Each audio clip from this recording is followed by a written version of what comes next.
Hello Taurus, welcome back to my channel.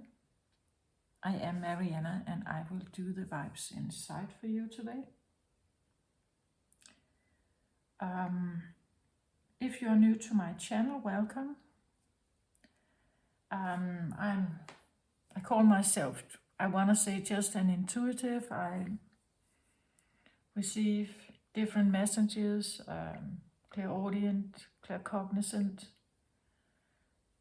sometimes more empathic feelings come in, clairsentient.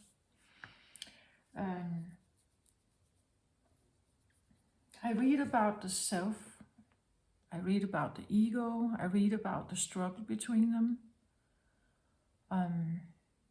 And if you find yourself on a spiritual journey or seeking some kind of answers, maybe you will find something in these readings that may help you or clarify something, or you can take it with you and just think about it, maybe. Okay. So Taurus, today I have the orange and I have the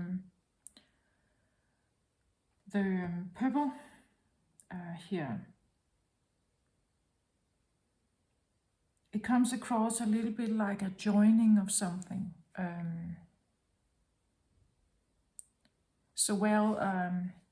The purple is, you would say, the crown chakra. It relates to crown chakra, so the top of your head. It relates to your perception, your mind, how your brain works, how you perceive the world, how you communicate, the words you use, everything like that. It talks about consciousness. It talks about whether you are awakened to a higher consciousness or not.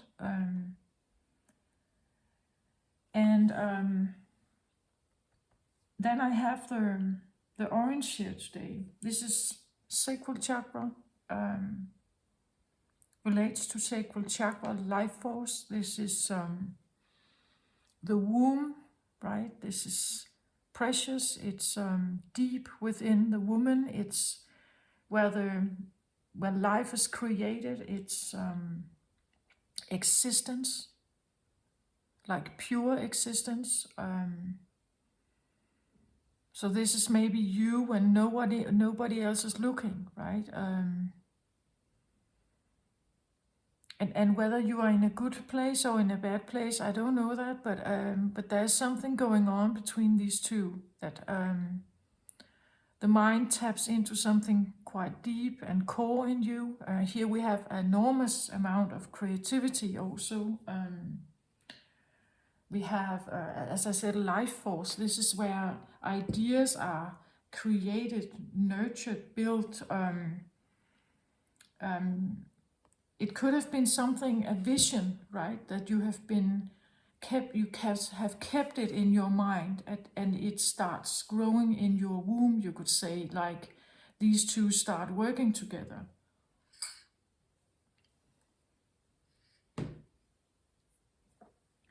But as I said, it comes across a little bit like union. Maybe you get a lot of ideas, you know, like maybe you're quite creative, Taurus, but you may have a harder time, like, let's say they pop up like quick ideas and then they kind of evaporate again. It would be something like are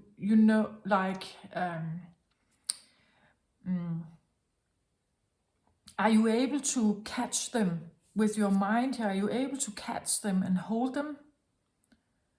And maybe literally with your mind plan something, or write it down, or make a structure so that you can use whatever comes from this energy here.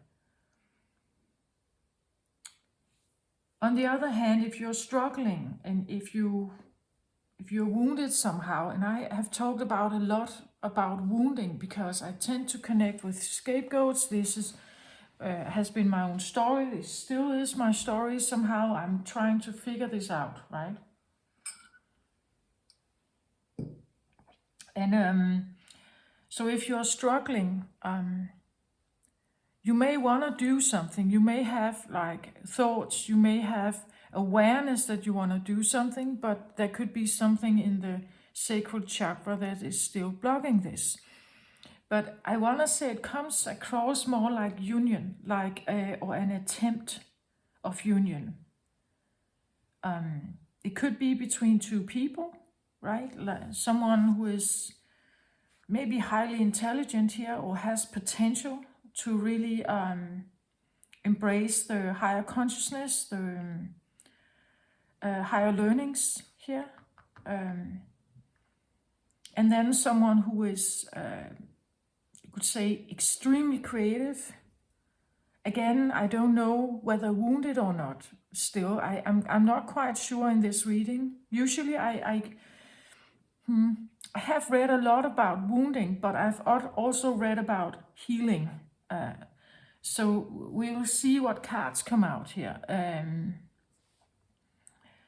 But there could be like it could be a part of yourself that your mind is finally uniting with something that is a great life source in you, a great creativity. Well, there's sexuality here as well. There's passion. So we could say passion, whatever form, whether it's music, whether it's, sex, whether it's nurturing something, growing something here, but something that you have a lot of passion for, that is somehow needing or wanting to unite with something that is, I would say, a consciousness level. It's something that is of a certain consciousness. Here we talk about worldviews, right? We talk about philosophy, maybe. We talk about theology, if you are into religion. It's exploring something that is more than you can see on your day-to-day basis. An open crown chakra means that you are guided, you receive messages, but do you hear them, right? Do you trust them? To maybe like fulfill that dream of yours? Do you trust what you get here to take action on something that is maybe a deep passion? Maybe the passion lies in the union, that you feel more connected to something, that is your passion, that your passion relates to something you feel more, maybe you have felt disconnected from something and you need to reconnect with something that is of a higher vibrational, maybe ascension. Maybe this talks about embracing your true life mission or something like that. It could be something like accepting things about your life that you can't change, and embracing something you're quite passionate about, but maybe not something that society is applauding. You know, like something like that. So there's I get a feeling of like wanting to unite with something or embrace it fully, maybe. Embrace something fully.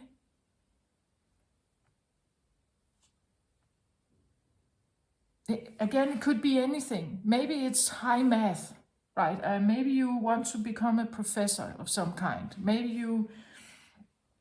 Maybe it's spiritual. Maybe you want to unite with ancestors, or you feel a calling of some kind. You're called by something here. Something that wants to unite again, I don't know, but something that wants to unite again.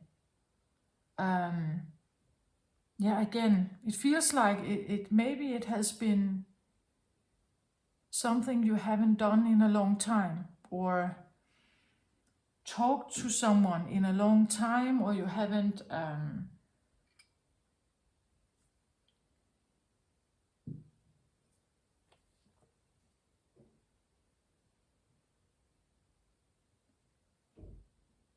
well, it's strange because it's kind of coming through. There could be some of you where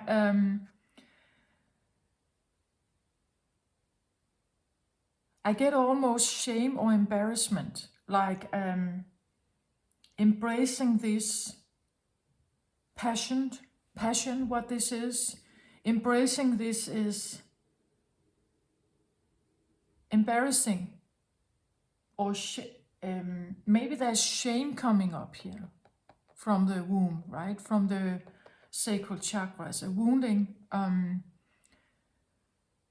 That shame has been one of the reasons why you didn't embrace it in the first place. Maybe you were shamed for something. But the more and more you widen or you expand your consciousness, I get also with crown chakra, literally crown, like the more you embrace and take back your power, you put the crown on your head again, the more you will unite with something in you. But I get the feeling that it's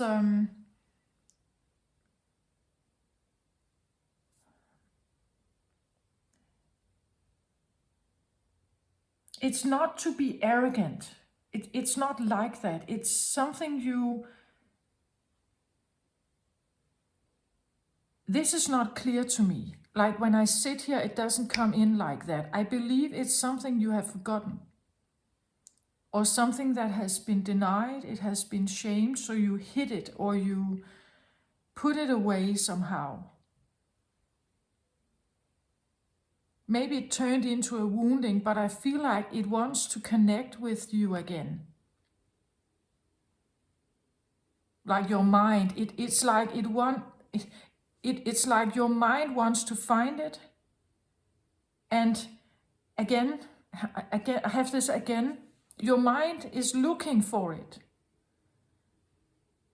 And whatever this is also wants to unite. It seems like there needs to be a bridge somehow.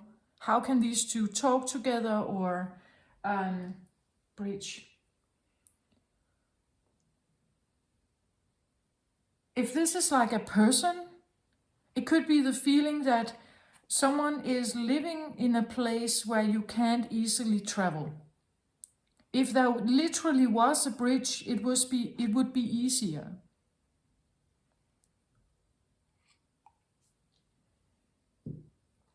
It would be much more, maybe every day, like, or several times a week. But if someone is living,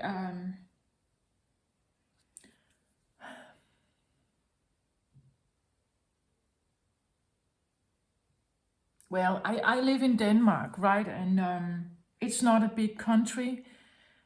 We have what we call mainland, and then we have several islands. We have big islands, and then we have very, very small islands. And if someone is living on one of these smaller islands, there's only a boat. You can only go there by boat. There's no bridge. And the bridge would make everything easier. It would be more day to day. It would not, you wouldn't need to schedule something, right? You wouldn't need to always look at the clock for to arrive for the boat at the right time. And there could be something, if this is a person, right? I want to say there could be something logistic about uniting with someone where it's just kind of, it wears you out somehow. the idea of doing this is it's a too far of a travel. It's maybe too expensive. It's if that just was a bridge, then it would be easier. So there's something about easier. If we could just have a bridge, it would be easier. And the bridge is just metaphorical, right? It could be anything. It could be that if I just had a car, I could go and visit them much easier, right? Take it how it resonates, but I don't have a car. So now I have to take the bus and train and waiting for, why? It takes a lot of time, it takes a lot of effort, or it takes energy. It drains me out somehow. Something could be feeling draining.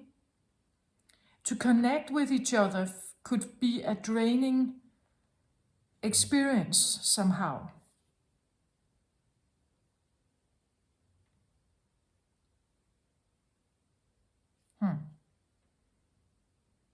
That's interesting, because if this is your passion, so whether it's a person you have great passion for, whether this is your children, right? You want to have passion for their growth and their well-being or whatever. Maybe this is your work. Maybe this is a hobby you have. Maybe this is, again, as I said, like want to find something that you have kind of hidden in your mind, or something you have I hear forgotten, like you've forgotten about this. You have forgotten about how big of a passion this is or was for you. And I get this feeling it was maybe shamed, or let's say this was something like, it's okay to have this hobby when you are 5 years old. But when you are an adult, this becomes strange, or this becomes, it feels childish maybe, and so it's something you don't want to just say out loud. You don't want to say it out loud just like that, because you may be afraid what people think about it, right? So the bridge between finding maybe people that actually would embrace you just as you are, more like unconditionally, that is a huge, that's draining. It's draining to figure out how to find people who actually get you, maybe, or accept the hobby you have, accept the,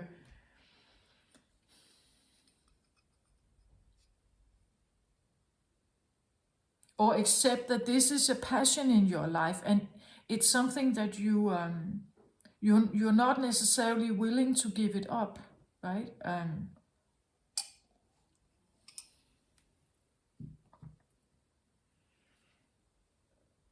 But it's like there's a bridge that needs to be built, or is about being built, or maybe it has started to build. You get my point. It can be metaphorically, it can be spiritual, something you're working on internally. I read about the vibes inside, right? So this is usually something that can go on the inside. But what is going on the inside sometimes also reflects on the outside. So maybe you have a feeling that it's not easy to connect with, or figure out what it is that what your passion is. I have had readings where I talk about people have lost their compass. The feeling of what is my passion could be difficult to figure out if you have been a scapegoat. The feeling of maybe to make the step towards it, because that requires a sense of bravery, maybe. And being brave or bold is something that a scapegoat couldn't do. That would be dangerous at some point in your life. For a scapegoat, that was very dangerous. So there's a barrier, or potentially there could be a barrier. It doesn't have to be, I think. As I said, first out, I felt a sense of union, or at least the an attempt of uniting with.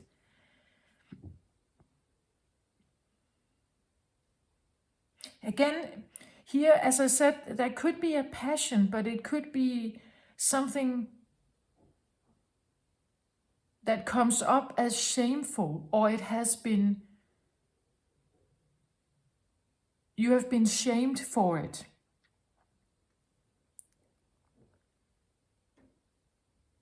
But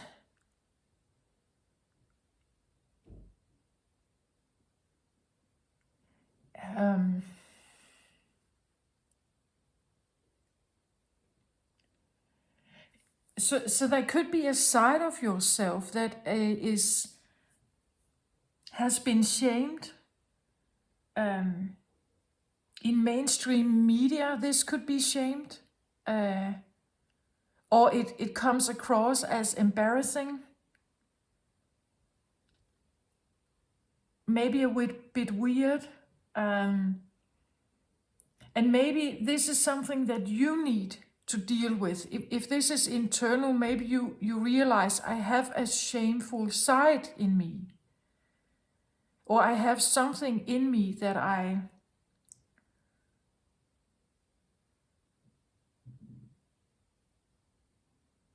I'd rather not talk about this, because I'd rather hide it. Now I understand why it's hidden, or why it's not there.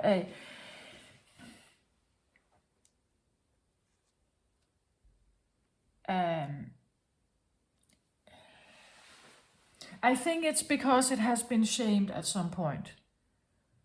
So you had to hide it, leave it behind, not do it anymore. Act as if you don't like it anymore, perhaps. Maybe you even said it, right? You had to say it, maybe. Maybe it was literally dangerous for you to keep doing it. Like the surroundings, your caretakers would not allow this.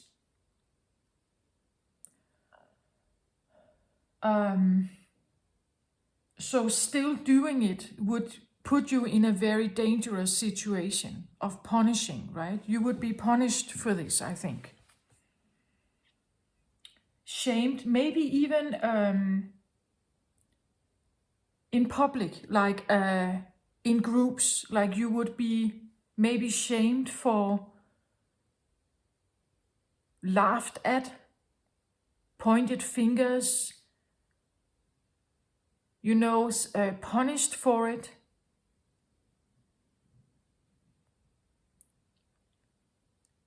So it became something that you couldn't embrace, I feel like.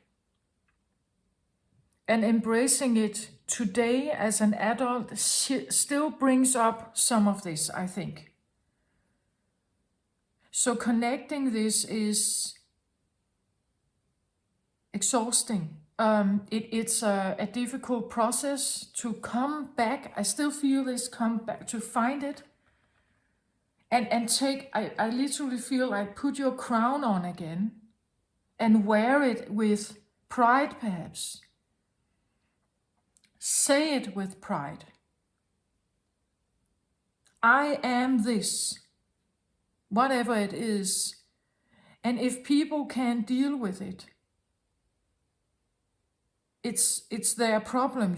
Unless this is something very violent, I would say. If this is, I don't know, there's a lot of creative fetishes and kind of stuff going on in the world today. I'm not here to judge anything. I'm just saying this is something that feels, it could be sexual, I want to say. It could be, it's sacral chakra.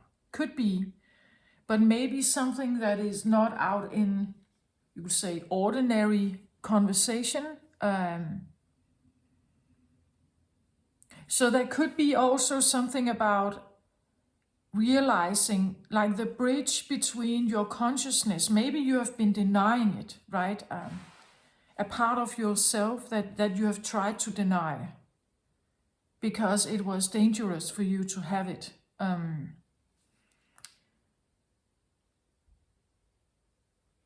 I'm not saying, I don't know what this is, but if this is something that could put you in,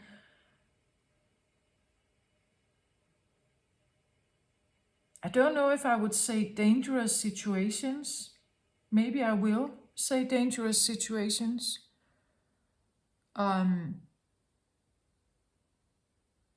Then I want to say the bridge is maybe not about you embracing this fully, but just acknowledging it. Acknowledging that I have this in me. That may be your shadow side, right? It may be something that you have shamed yourself even for this, I think. This could not be done. This shouldn't be done, right? So you hid it, like your consciousness kind of just put a wall around it and hid from it. So this cannot exist. I exist from this place. Now I feel like it's something about like wearing it again. This is something that you have great passion for. So whatever this is, it's a part of your life force. To explore this maybe, or to at least acknowledge it, or to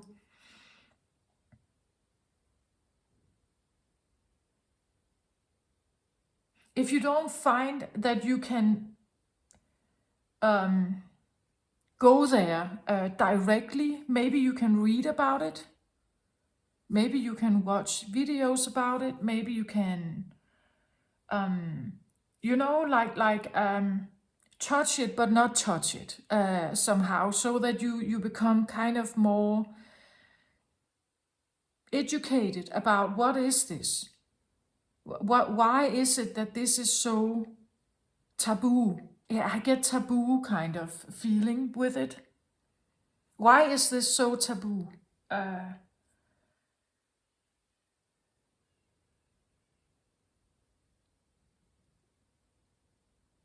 Maybe you don't want to build the bridge. Maybe this is very illegal. Maybe you know that you have a tendency towards something that is illegal, immoral, maybe. I believe we all have some of this. That's why it's our shadow, because we don't want it to be there somehow. We would like to erase it somehow. This is why I say maybe you don't want to jump right into it. You educate yourself, perhaps, here about it, right? Maybe you want to create the bridge to figure out what this is, but there is a reason why it got in the shame box in the first place, why you hid it, and why you haven't had access consciously to this. There could be great fear with this.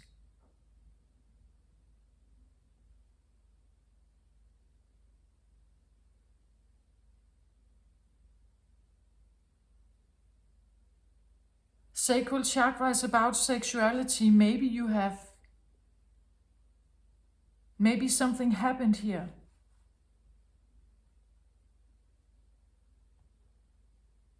That messed something up.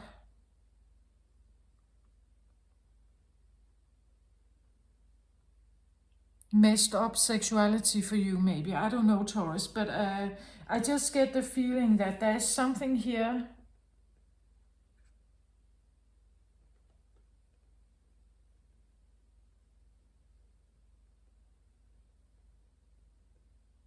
but it's out of reach for me. I get the feeling like I'm reaching and reaching and reaching for it. I just can't seem to feel it right here.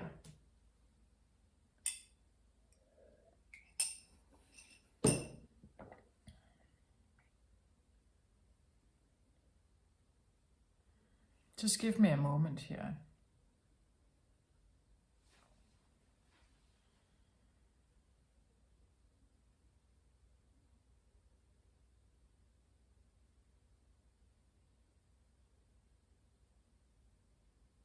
Yeah, I get words like creep, yeah.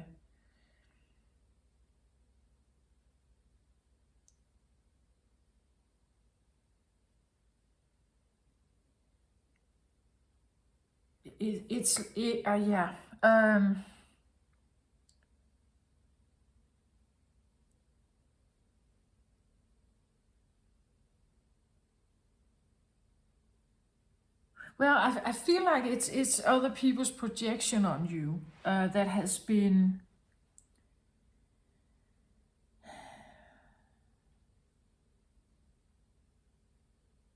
Maybe it was viewed at some point as, and you had words called name calling. I don't get creepy, but I get creep. Like, you're a creep. This is.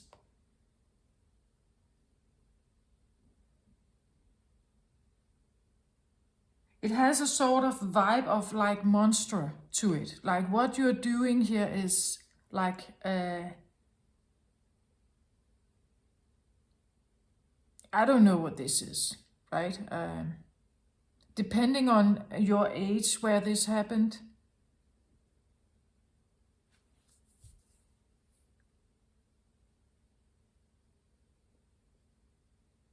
And then I get this feeling, if there just was a bridge, I could see this very easily, but there is a reason why there's not, I want to say. There's a reason why there's no bridge.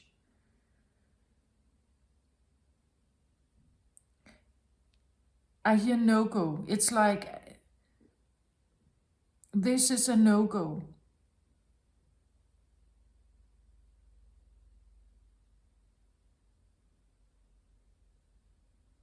Ah, okay. Now I get the feeling, like this feeling of building a bridge with someone or something here has been very exhausting.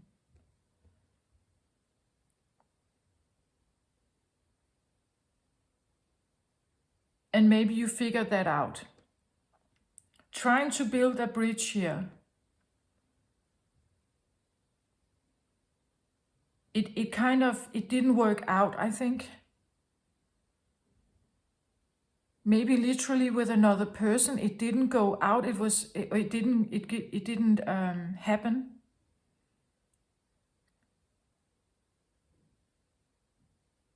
And that was exhausting, trying to build it.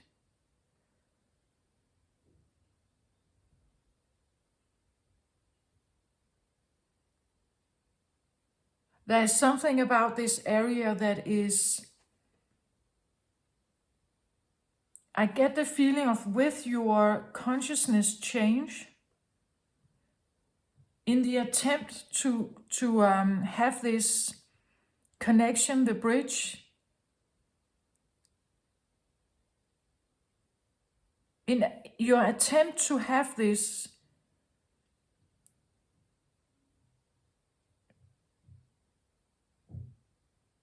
I get the feeling your consciousness changed, like you got a different awareness. So from wanting to build the bridge, it's like maybe you now have a no-go. This is a no-go.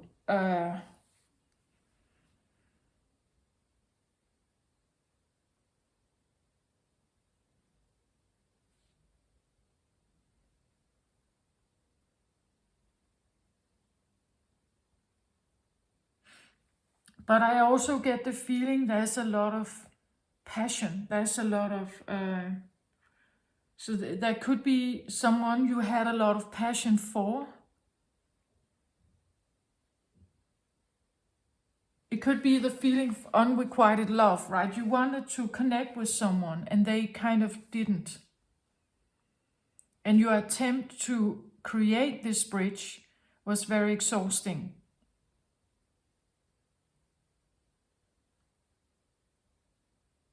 To the point that maybe at some point you said, no, I can't go there anymore. It's draining me too much. So it's interesting that it represents a big passion. At the same time, it drains you.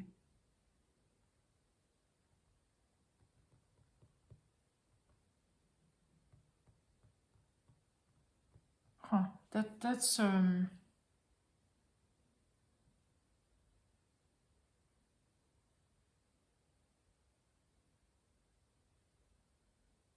but then I want to say that's kind of weird. But where we know that, right? We know that artists, for instance, who get very absorbed in their work, writers, they write and write and write through day and night, and they don't really get much sleep, maybe they don't eat well, or they even, well, they fall asleep on the table. And you know, someone who has this unsolved math problem, they write and write and write everything down, even if it's a big passion. So therefore, yeah, okay, I get it. Like some passions are worth exploring and some are maybe not. Or at least it's something like, if I go there, I could lose myself, right? I could, if I go here, I could lose myself. To the point that I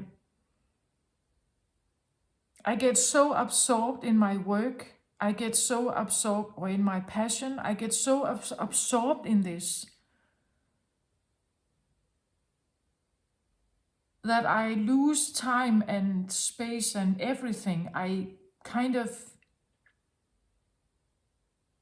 lose track of myself. I can't seem to, I become ungrounded, right? I seem to kind of, I lose track of everything.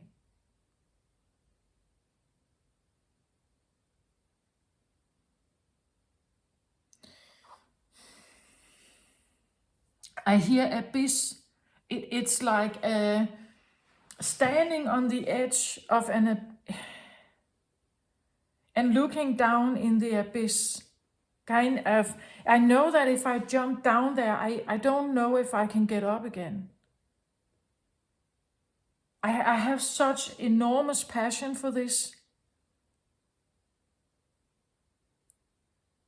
But I know that if I jump, I don't know if I can return again. I don't know if I can get out.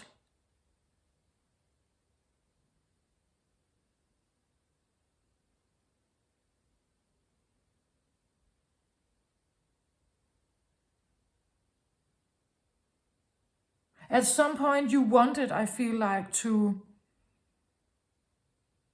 create the bridge. At some point you were curious. You wanted to know what this was. You wanted to figure out what this was. It drawed you, lured you in. It called for you somehow. It wanted you to kind of return to it, I feel like. But I get also the feeling of, but it is a no-go, right? I know that if I do this,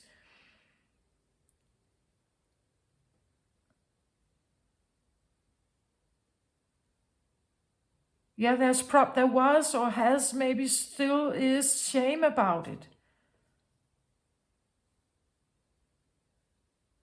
It's embarrassing, or it was viewed as embarrassing.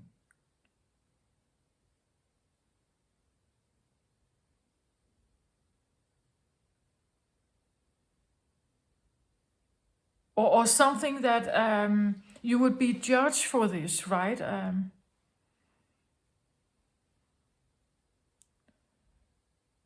And if maybe you have been curious, you wanted to figure out what this was. You wanted to know more about it, but I guess get this feeling of like, it is a kind of a no-go, but at the same time, it's a big passion. But is it really passion? Passion can bring us life, right? It can be beautiful. It can be something that lights us up, right?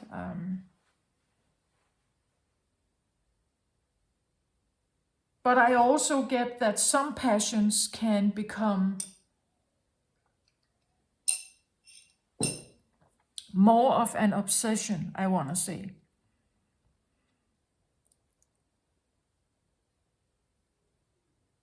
Like the mathematician, right? Or the detective that is on some kind of case. And they have all these scriptures hanging all over their office, trying to figure out what is connected and so on.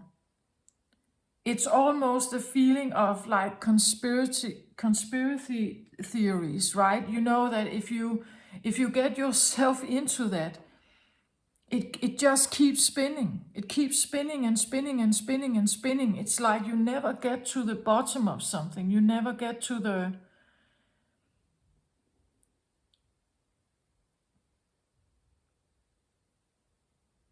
real answer or to the truth of something. It could be the feeling that that you know that you have this in you. The tendency to be the detective, to want to solve something, to want to get the clear answer. You want to get to the bottom of something, maybe. I don't know what this is for you, but if you want to get to the bottom of something, you want to find the right result if you're a mathematician, right? You want to figure this out.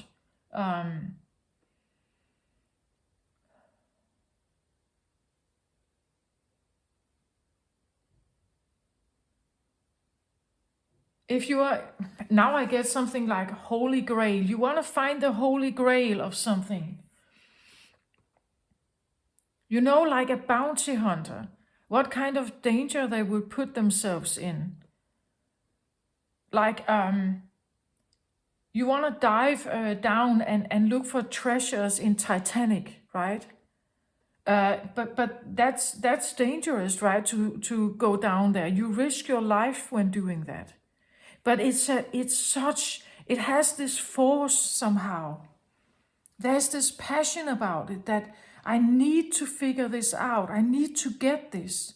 I need to get to the bottom of this, or to the bottom of this ocean. I need to find these treasures. I need to find Atlantis, right?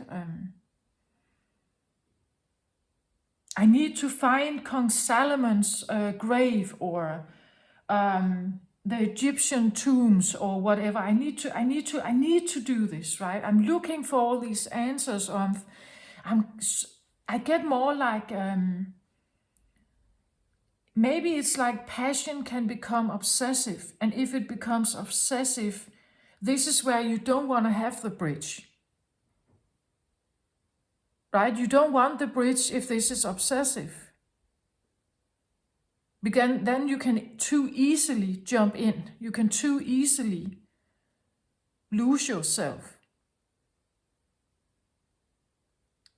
So the passion starts out great. You want the bridge.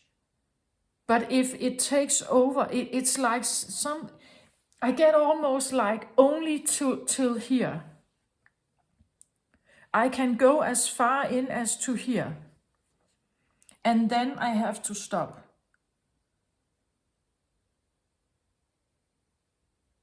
So I talked to someone here who has explored something within themselves, I think, with other people maybe, and figured out if I go any further than this, I lose myself in it.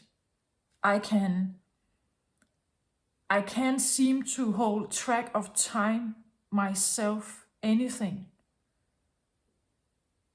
I become obsessed. After this point, I become obsessed. So therefore, uniting with this is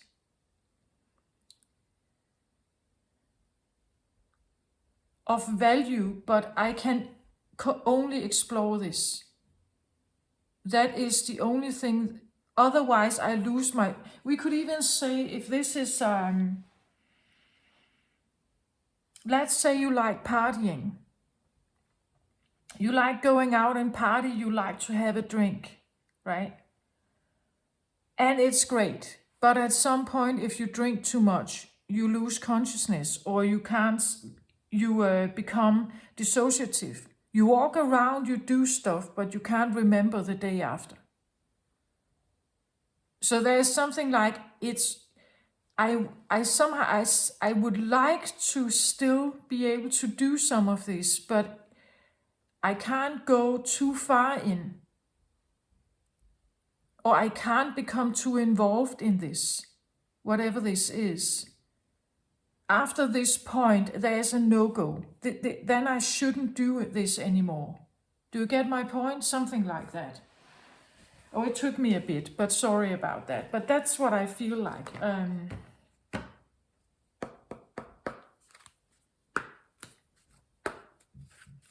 I want a card here to represent the consciousness level, or what your consciousness is occupied with at this moment, whether it's trying to heal something.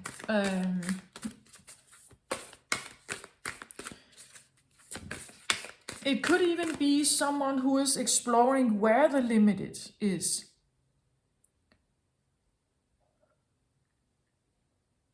Like at some point I could only go into here. Then I would lose myself somehow. Now I'm kind of walking, now I can go until here. And then I lose myself. It could be, yeah, I get almost unconscious or dissociative or blacking out somehow. Or losing time, right?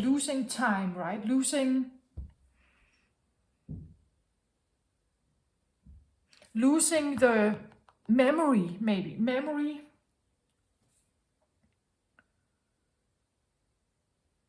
Yeah, like a blackout. It could even be...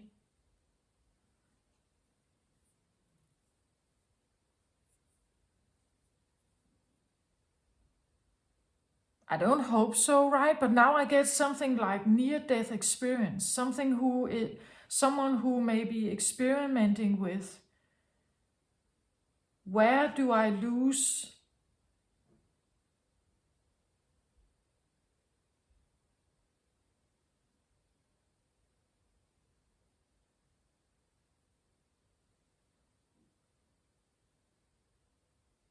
Well, consciousness, but I also hear like, where do I lose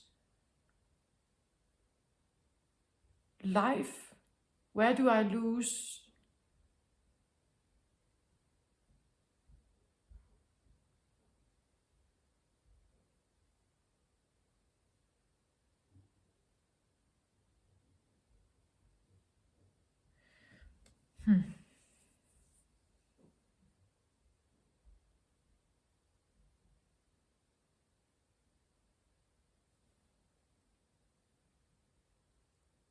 It could be, if you are into ayahuasca, which is some kind of mushroom, I think, and it's possible to make some kind of tea, I believe, or drink from it. And when you drink that, you hallucinate, or you, in some spiritual circles, this is used to awaken something about your consciousness. It's used to,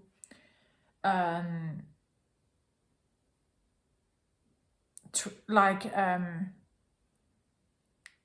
awaken something within your consciousness, something that has been hidden or repressed, or something you don't know about yourself. Some say you face your worst fears and so on. I have never used it, so I'm not an expert on this, but I know that in some spiritual circles, some do this.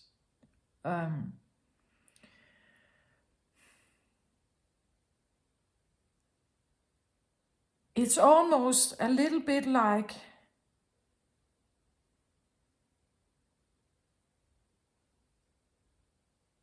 yeah, this feeling of the abyss, like, some people, when they stand on top of something tall and they look down on something, they can almost, either you get afraid and you kind of take a step back because it looks too big of a fall, right?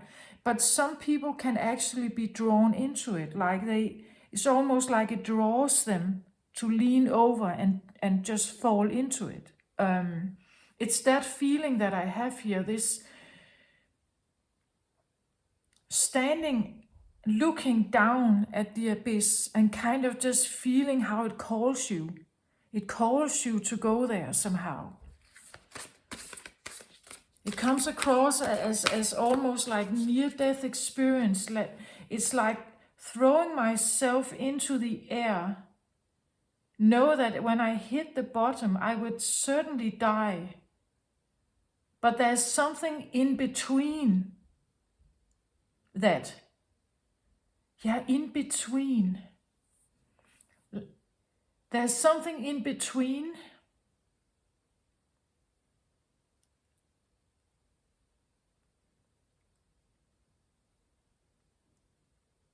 Like when you are in the fall, you haven't hit the bottom yet. You haven't died yet. You're in the fall. You're still in that process where you are not alive. You're actually, we could even say, going deeper, deeper, deeper down in your consciousness, right? Something about going deeper and deeper in, perhaps, but not getting to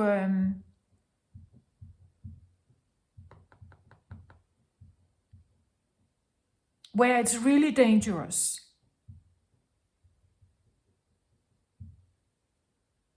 It could be experimenting with, maybe drugs or alcohol or something like that. This could be something you have done in your past, right? And you know that if I take just one step in, next time I need to take more. And next time I need to take more, and eventually Maybe you are standing on the abyss wondering whether you should take the next drink.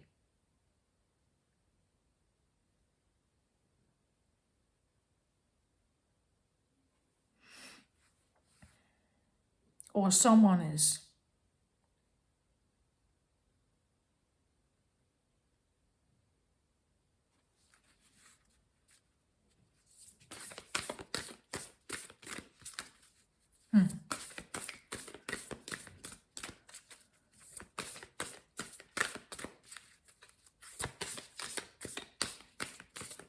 It could be the other way around.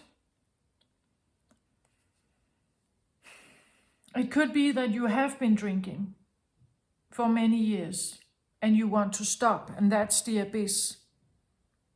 Your consciousness tells you everything, your liver is not good, everything, your health is not good. You stand at the abyss. Stop it drinking, or stop taking these pills, or whatever this is for you.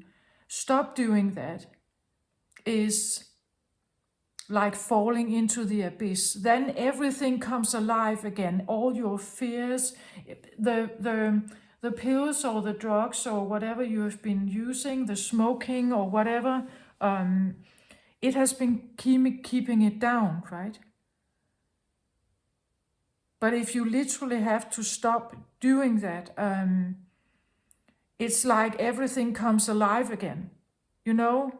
And the abyss kind of represents this. I know that if I stop this, I can't,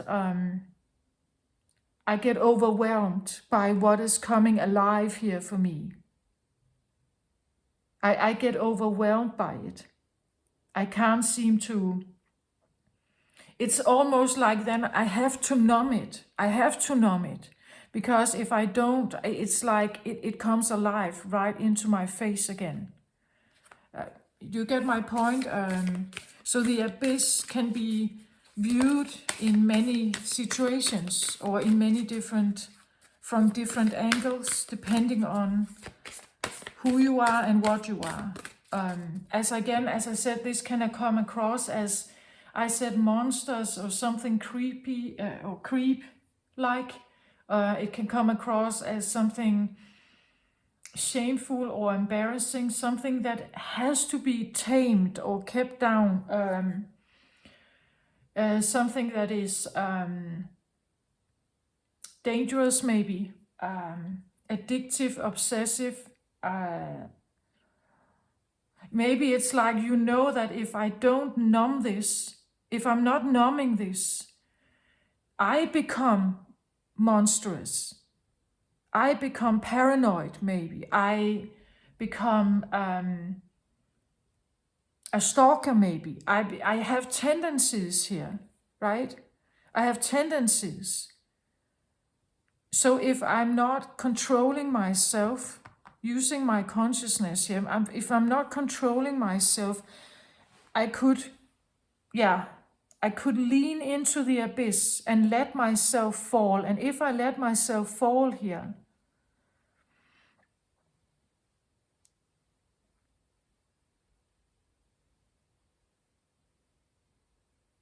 even if there's passion, I lose myself in it.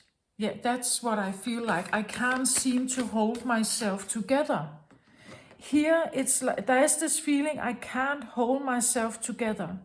I'm not in control of my life, what I'm doing, what I want in my life.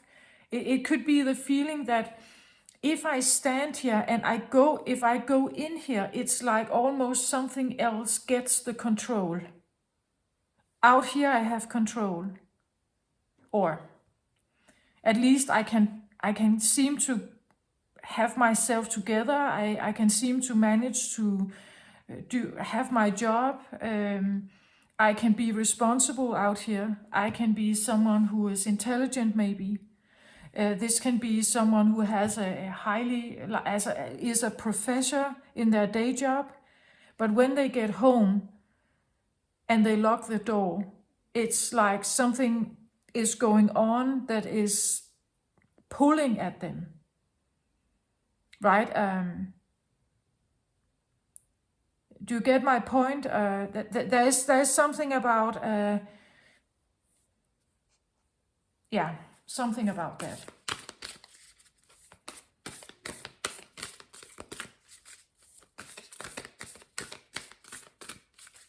I have this feeling that if this has to do with shadow work, I want to say that, as I said, I believe that we all have something hideous in us. That's why it's our shadow. We all have something that we feel extremely guilty for, shamed for, something that is cruel, something that is really bad in human terms, something that is monstrous maybe. I believe we all have some of that in us, but we keep it down, right? Because we don't want people to see. We don't want people to know. There could be tendencies, and we don't like them because they kind of makes us bad somehow. To me, it's just you could say, the opposition in us. We have yin and yang, yes, feminine and masculine, but we would like to see them as good feminine, good masculine, and we have. But do we also have bad feminine, bad masculine. Yes, of course we do. We are not always perfect. I'm not always perfect. This is just my theory. This is what I believe in. And the sooner I kind of accepted that about myself, that I am not perfect. I'm not supposed to be perfect. I have maybe sometimes I've had ill intentions. I've been jealous. I've been bitter. I wanted something bad maybe for someone. I'm not proud of it, but I did, right? The more honest I can be with myself about this is, then I sometimes somehow accept myself more. Knowing that it's there, but it doesn't mean that I have to use it, right? I know that it's there, but I choose whether I use it or not. I choose whether I allow it to come forward in my behavior. But shaming myself for having, you could say, bad behavior or bad thoughts at some point, well, of course I can do that. Then I just hit myself in the head, right? And tell me what a bad person I am. But I believe in not so much this idea about whether you're good or bad. I believe in, I've said it before, that we are just atoms. That we kind of represent the same as the universe or the different planets. It's just atoms. There's space and there's atoms. Planets or whatever you want to call it. There's density and there's space. I believe in human terms. We talk about something is good that happens and something is bad that happens. We talk about good people and bad people. I don't think there is such a thing. It just is. It's on a different spectrum. It's duality. It's on one side and on another side. They are just oppositions. And when I take myself there, I look at them like that. I look at them, but this is just one version of something, and this is another version of something. In duality, both have to be present. That's the dimension we live in at this time. Both has to be present. Therefore, both has to be present in us as well. We are part of this world. That's just my theory, right? You maybe you don't like it. That's quite all right. That's my theory. I believe that we have something. Again, as I said here, this can be something that has a core and then it has outer versions of it, right? Maybe if you just tap into this, it's okay. Here you would not be shamed. But if you take a step further in here, now this becomes different. People will view this differently. You know, like, let's say as a child you're a boy, maybe you like to wear dresses. A young boy can do that, right? They can just experience, wow, they just role play with their sister and wow, it's kind of fun. You know, like doing nail polish and whatever, it's kind of just fun. When you become 13 and you want to wear dresses and nail polish or and pink ones, right? You want to wear makeup, girls' makeup at school. Now this is not the same thing, right? Now you will be judged. If you go even further and you say, but I insist on this, I am a girl, I feel I'm a girl, I think like a girl, I see myself as a girl, I want a different name. You will have more projections on you, right?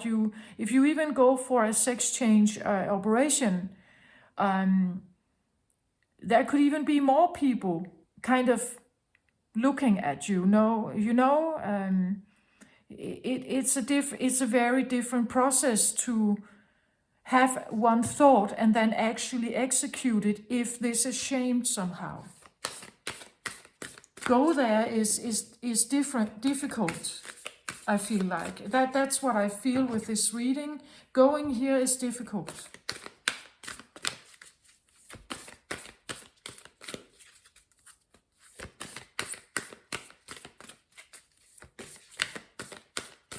It could even be, it could be as simple as you've had a way of being where you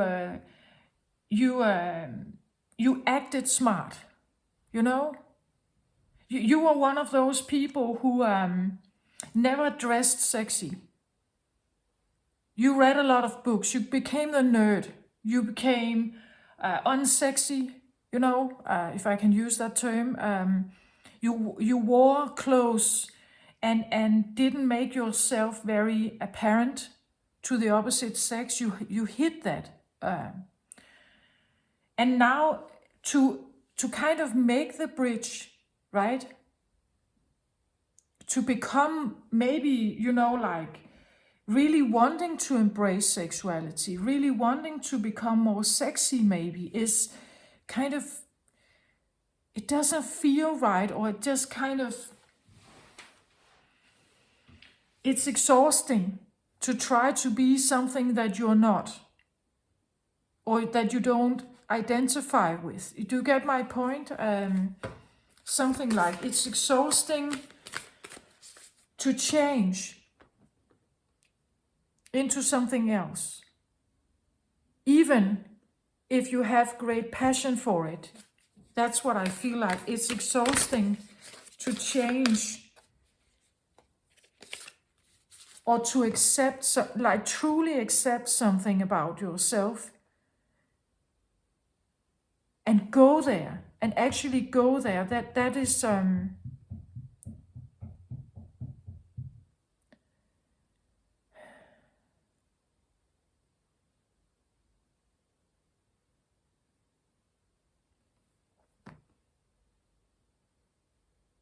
you know what I mean? Some people self-medicate in order to hide anxiety, for instance. But if you actually got off that, if you didn't self-medicate, what would happen? What would come out of this? What kind of monsters would come out here? What kind of paranoia?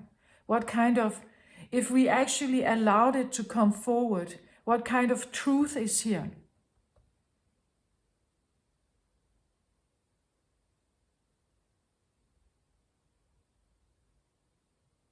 What kind of truth is here?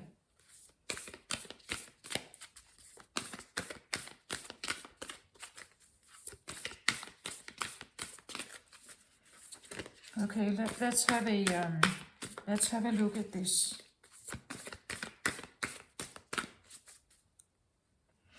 Is there a mental illness here you have tried to cover up or numb down? Is there panic attacks? Are there monsters here, right? Do you have social anxiety? You know, something like, I don't know what this is for you, right? But I kind of just give examples of this.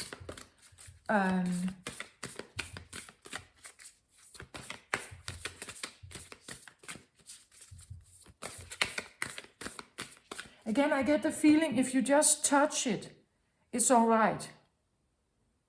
Right? If you just stand on the abyss here and kind of look into it, it's all right. You feel into it. You are still safe here. But if you take a step, it's almost like when you take the step, you can't go back. When you say A, you have to say B. It could be something that you have experienced, that at some point you did say A and you experienced B, which was not good.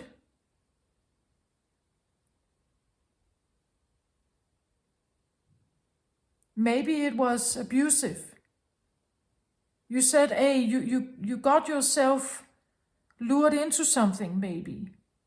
and it seemed fun maybe, or something playful, but then it became something else. And now creating this bridge to whatever knowledge there is here, whatever truth there is here, has been very exhausting. Maybe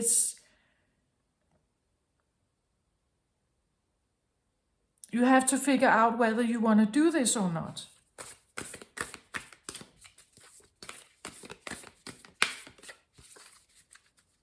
And I almost get the feeling of an abyss, you know, that just keeps going and going and going and going and going, like it's endless. Like it's almost like falling into nothingness. Like I could, when I get out here, there is no end. Like a rabbit hole, right? It's like I keep falling and falling deeper and deeper and deeper and deeper, or searching deeper and deeper and deeper, but I just can't seem to find the bottom. I can't seem to find the root of something. So is this my mind searching for something maybe, but I just, that's why this is my shadow. I can lose myself there. I can become so absorbed in it that I don't eat, I don't sleep, I can't take care of myself. Yeah, something like that. You see? That's why I feel like I get here from this. Okay, let's have a look. Scales of balance, ancient tantra of the soul. I use my Isis Oracle deck here for this. Yeah, okay, so I said I wanted a card for the consciousness. I feel like whatever you're doing, you're trying to figure out a balance. Some kind of balance here. You want to balance something out. Maybe you have wanted to create a bridge at some point, or a union with someone. Maybe you don't want to do that anymore. Maybe you decided this is no-go. If I take one drink, I know I will be drawn into the abyss here. Right, so maybe this is a no-go, right? At some point you knew that this can be an energetic thing. If this is a person who has a way to lure you in, maybe they have a sex appeal. It's like you can't say no to them. You know what I do? To get my point, it's like sometimes there is this chemistry between people that it kind of lures you in. Maybe someone has conspiracy theories here. And when they kind of talk to you about it, it's like it draws you in. You get drawn into it. Into their world, you could say. You get drawn into their world. And you get to see it how they see it, but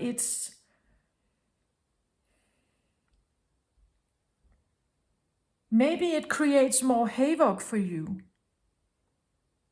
Maybe there is a sense of passionate about it, or a passionate interest, but it also gets you out of balance perhaps here. So this could be a person, right, who gets you out of balance whenever you interact with the people like this, or places like this, or stuff like this. It draws you into an abyss, right? It draws you into this.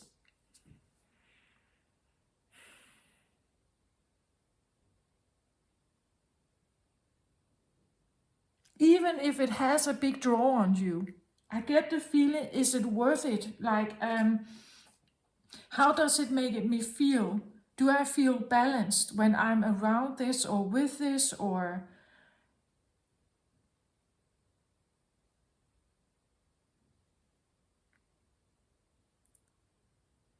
it's kind of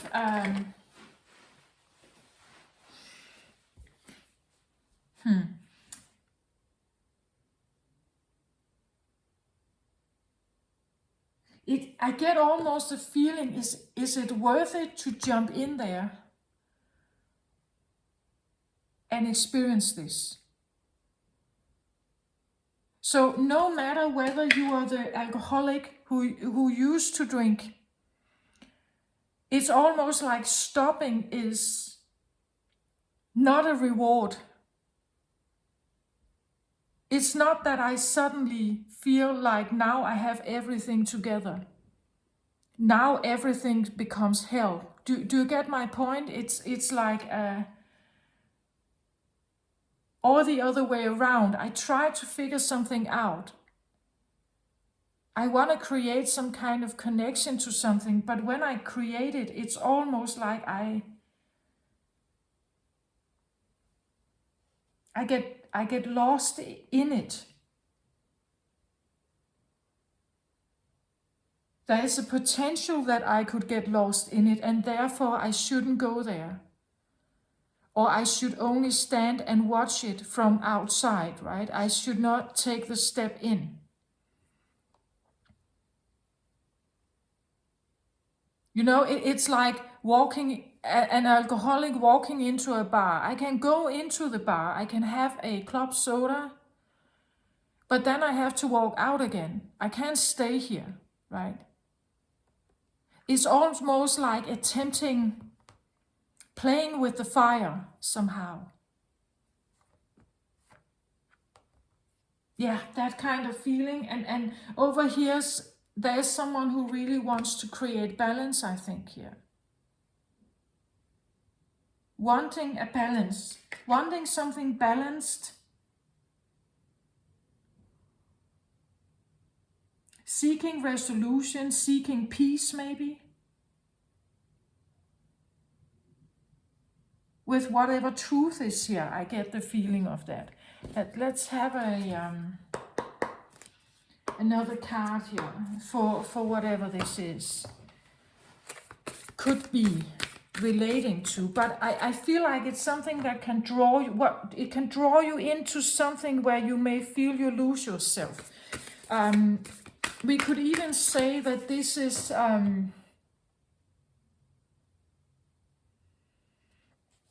that this is not monstrous.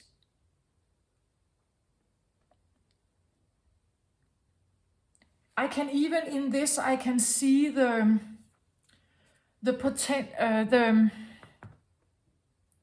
is something that comes up with Scorpio energy, which is your opposite. You could be attracted to someone,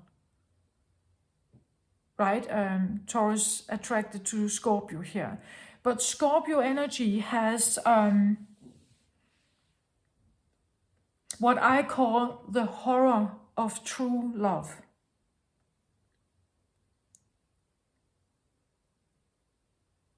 Scorpio energy can hold true love. But going there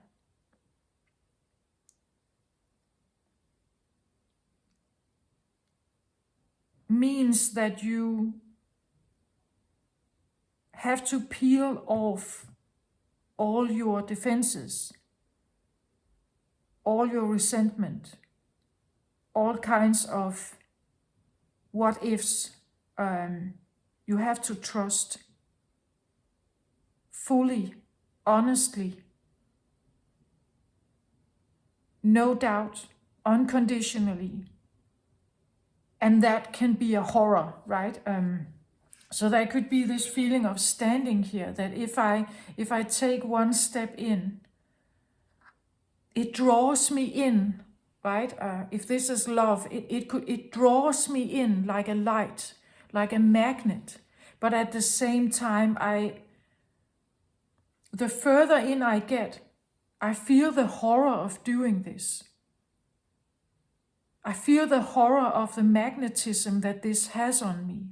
I feel the horror of shedding my skins, shedding my fears, all the fears. Do you get my point? That there could be something like that as well.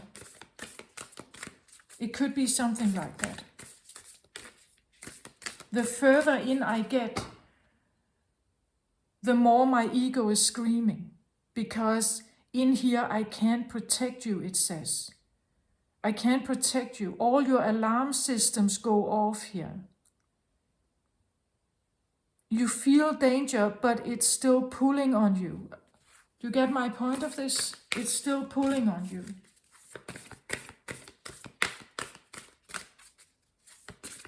Because we all somehow want that, right? We all somehow are drawn to the unconditional love and light, where we are not judged, where there is this full embrace of who you are, no matter what you've done, no matter what you have thought, no matter what intentions you had, no matter what kind of fetishes or whatever. That's what we want, right? We would like to be united with something like that.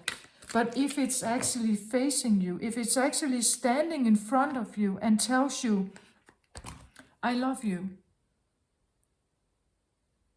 I love all of you, I love everything about you. There's nothing that you can say and do that could scare me away. I am here, I love you, I've always loved you, I still love you.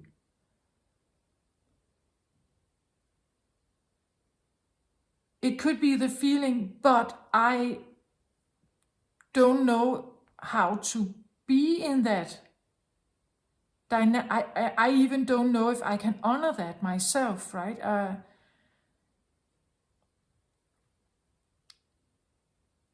It could even be, but I want you to know that I have said this or done this. And they would still say, it doesn't matter. I love you. You're beautiful. You are light. You are loved. You are accepted exactly as you are. If someone would actually do that to you, would you be able to go towards it?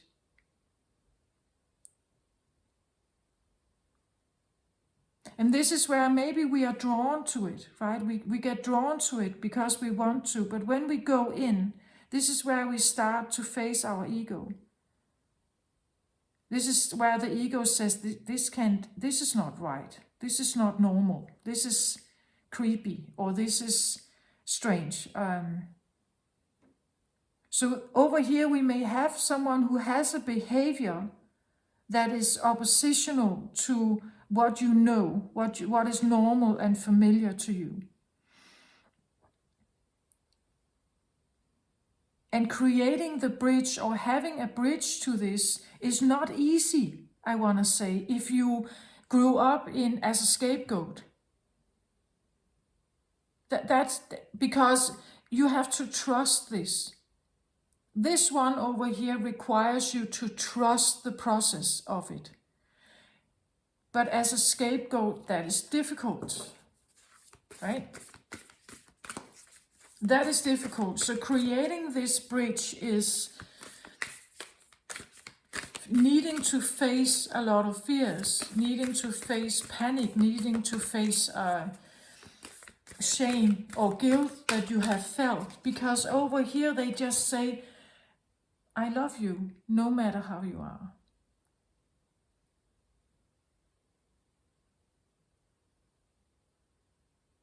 I'm here.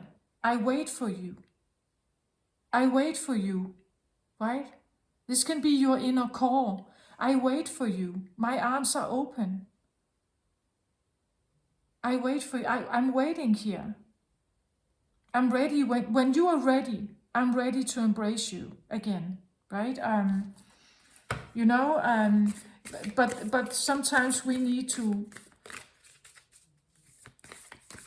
if that's what you're looking for, the deep core of you, I want to say the union between the true inner, maybe unconditionally loving version of yourself, if that's what you're looking for, you need to go through a lot of layers of healing and balancing that out. It could be as the feeling of yin and yang, balancing something between your inner yin and yang, or even if you've had a dynamic like this in your life, maybe it was between your yin and then you are the yang, or you are the yin, and they were the yang. Or they represented more masculine, where you were more feminine, and vice versa.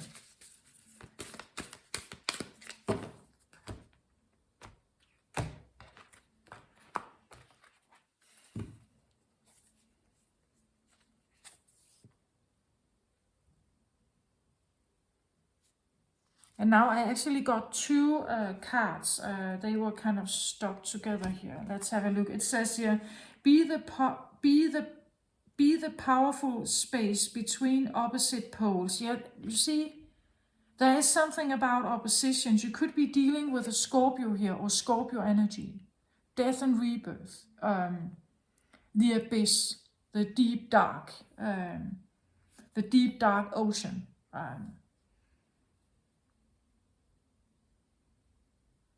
Be the powerful space between opposite poles.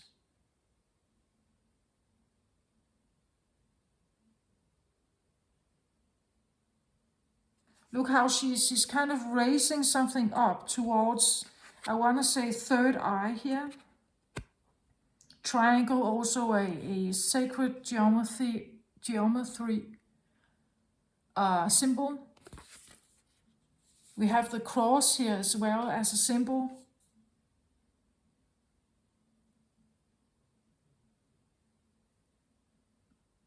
It's interesting how she, I don't know if you can see this, but she actually has wings. They are in here. It's almost like they're behind the cross.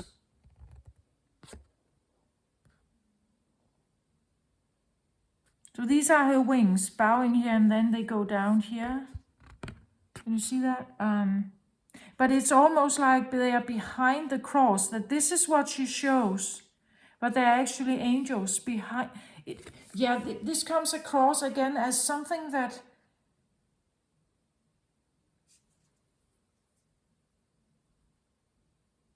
and she kind of raises this up towards the third eye. God symbol.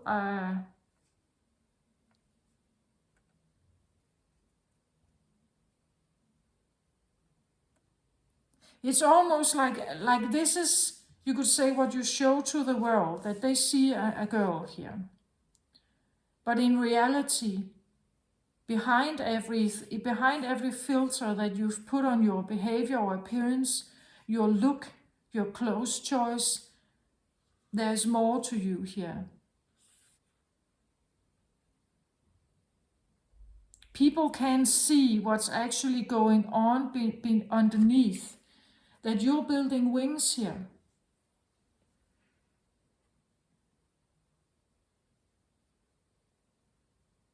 Or you have been, or you're trying to reconnect with them.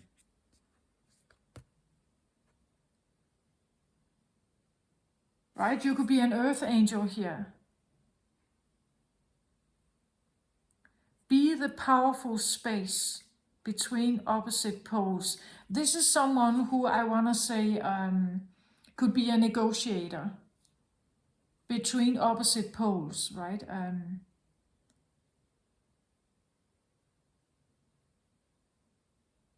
Again, if we stand between, as I said here, she could be standing here, right here. Being someone who can stand in between opposite poles is, if you can actually stand there, you are quite powerful, because you need to, like, the tension between both parties needs to be kind of handled, you could say. So being in that space is quite difficult.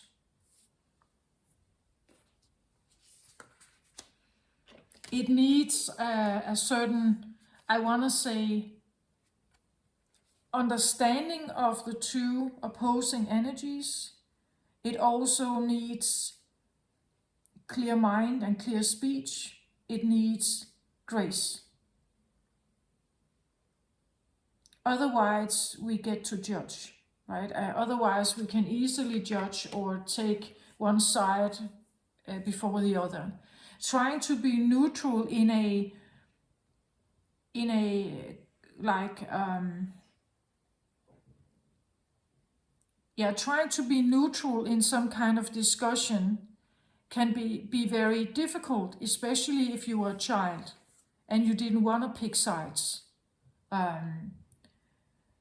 So standing in that position here in the middle can be quite powerful if you manage it. If you can stand in the middle here.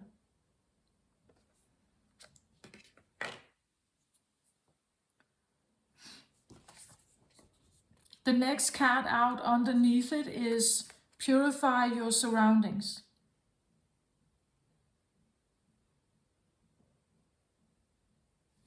So, what do I get from this? I get the feeling of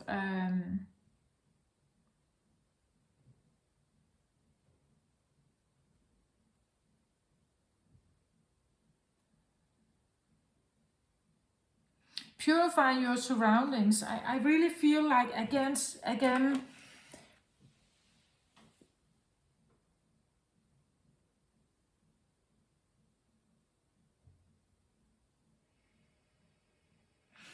now I want to say it comes more as a surroundings here. I want to say the people around you, the place you live in, your workplace, your stuff maybe, the stuff in your home. You decide whether it actually serves you or not. What do you feel about it? Does it make you feel peaceful? Does it make you feel at home? Do you feel obligated to keep this in your home? Is this something you have inherited? Is it making you feel comfortable? Do people here, whatever this is, do they make you feel comfortable if this is a place, right? We see how he is, she's playing the harp here, right? To create beautiful healing music. He is having anklets, I believe it's called. He wears a blouse with the tree of life. We even have the element of God in the background here. Here as well, circle with a point in it. Circle with a point in it is also a symbol of God in you, God existence. So there's something about, I feel intentions here. The intentions here, are they good?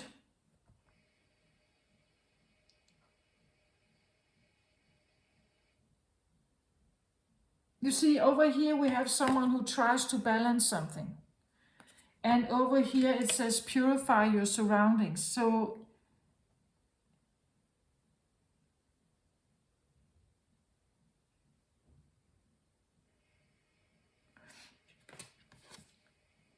I have man and woman here. This can be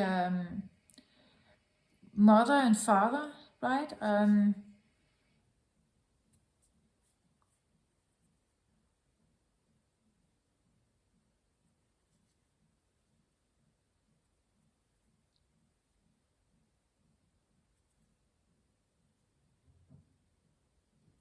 Maybe this is what you were up against.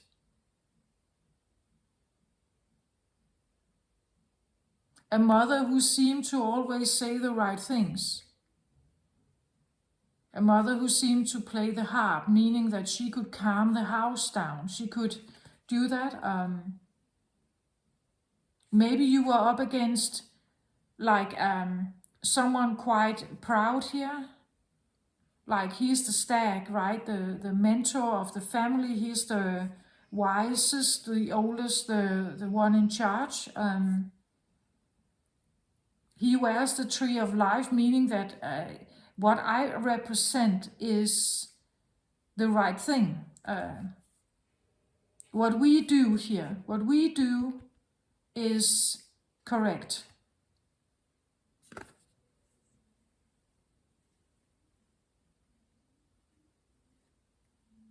It could be a voice in your head, right?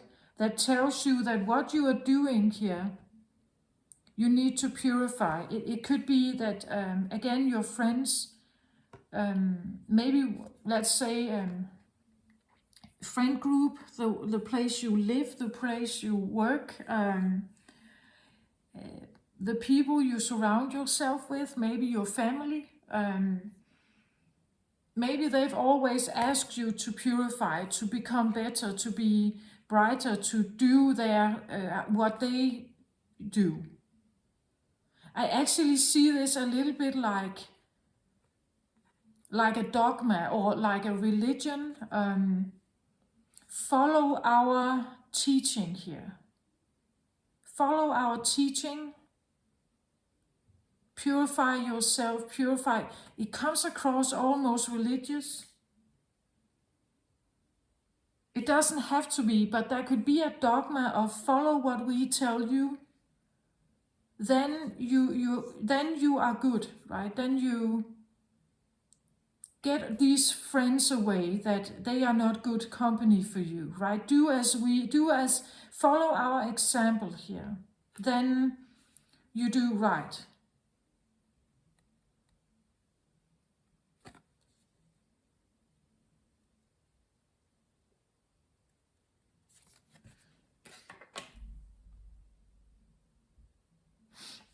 But I get the feeling whoever this is, I feel like I think they think differently. They are not agreeing with whatever the teaching over here was. I get the feeling they are not agreeing with that teaching. And therefore there is an opposition here.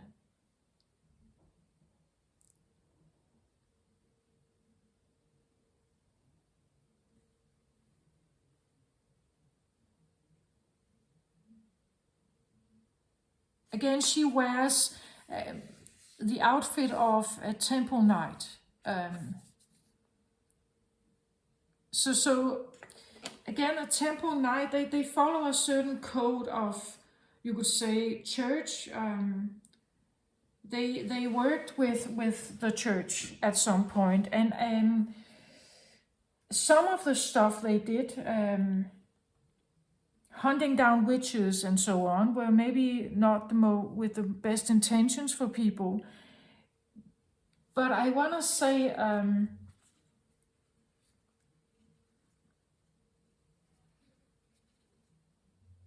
temple knights would always, if you are a seeker in God's name or in the name of light, supreme life force,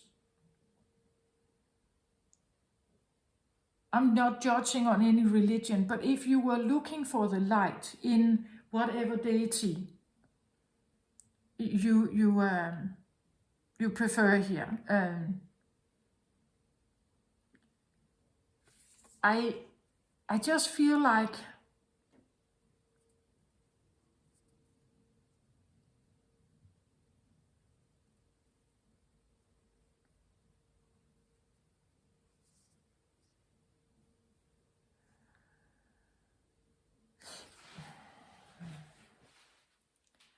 the temple knight would if they found you walking down the street and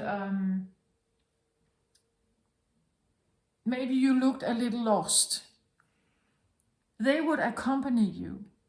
If you told them you were a seeker, right? If you told them that you were seeking for the truth, you were seeking for inner guidance, you were seeking for God's voice or something like that, they would accompany you.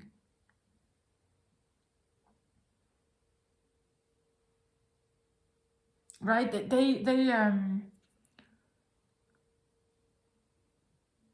they're devoted to the temple. They are devoted to the light of God. They are devoted to that's their honor. That's what they truly want in life. That's what they truly believe in. So asking you to choose maybe a different one. Maybe you are asked to choose a different one at some point. They are bidding, right? Maybe you are asked to follow a different. It doesn't have to be religion. It could be the entire opposite. Maybe you are actually in your heart a Christian. You believe in God, or you believe in I'm not fanatic about whatever you choose here, right? I'm just kind of, so just interpret that for yourself, right? If you believe in Muhammad or Allah, or you believe in Buddha, Krishna, or others, I believe to me it's kind of the same thing. I know people will not agree with me, but to me it all represents light. It represents an energetic frequency of light and unconditional love, and that's how I see that. You can interpret that in your way, of course. That's just my point of view. So if you want to stand in the midst of, let's say, a believer of the light and someone who is not, maybe someone who believes in I'm my own God, you create your own future, life joy is all up to you, you know, someone who is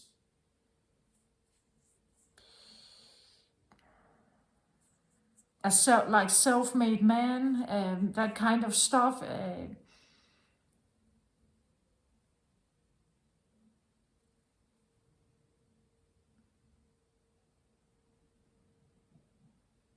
If you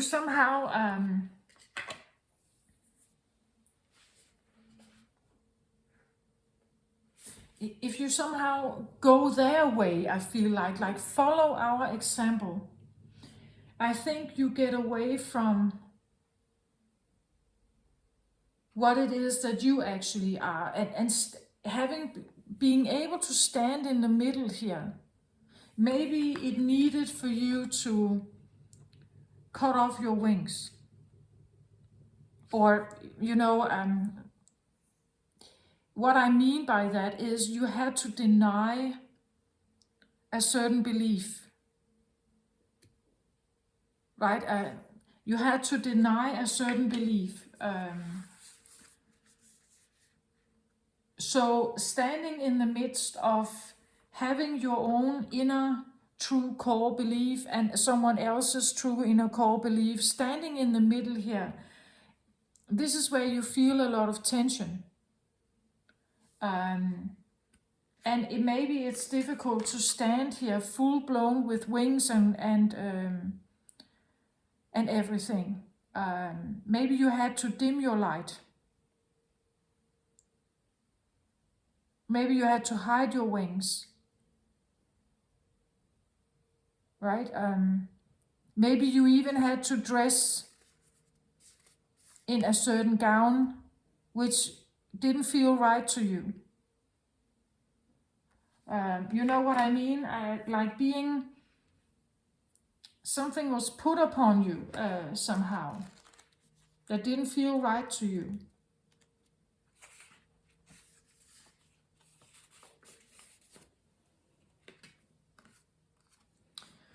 Let's have a say here.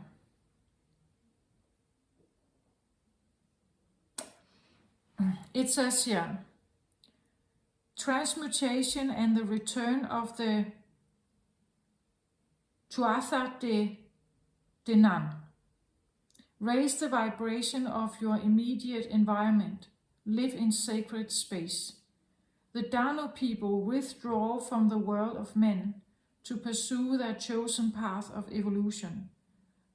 They ascended to a realm of higher frequency, leaving the world of denser matter. The painting is about the transmutation of nuclear waste and other toxins that endanger all life. When the earth is uncontaminated and returned to its natural condition of divine order and beauty, the Tuatha de Danann will joyfully return and live once again side by side with the human race. The Dagna carries the cauldron from which no one goes hungry, and Ain, fairy goddess of love, plays the magical harp that keeps the seasons in their correct order. Okay, so here I see, this talks almost about the opposite. As I said, this could be someone's self-made man and all that stuff, but just take how it resonates here. I feel like this could be what draws you, that actually there's a question here that really wants you to maybe get healthier, maybe detox your life, right? You buy ecological food. You try to cleanse yourself, drink more water. As I said, there could be something about if you have had addictions, and I believe we all have to a certain point, sugar or coffee, caffeine, or what are they called?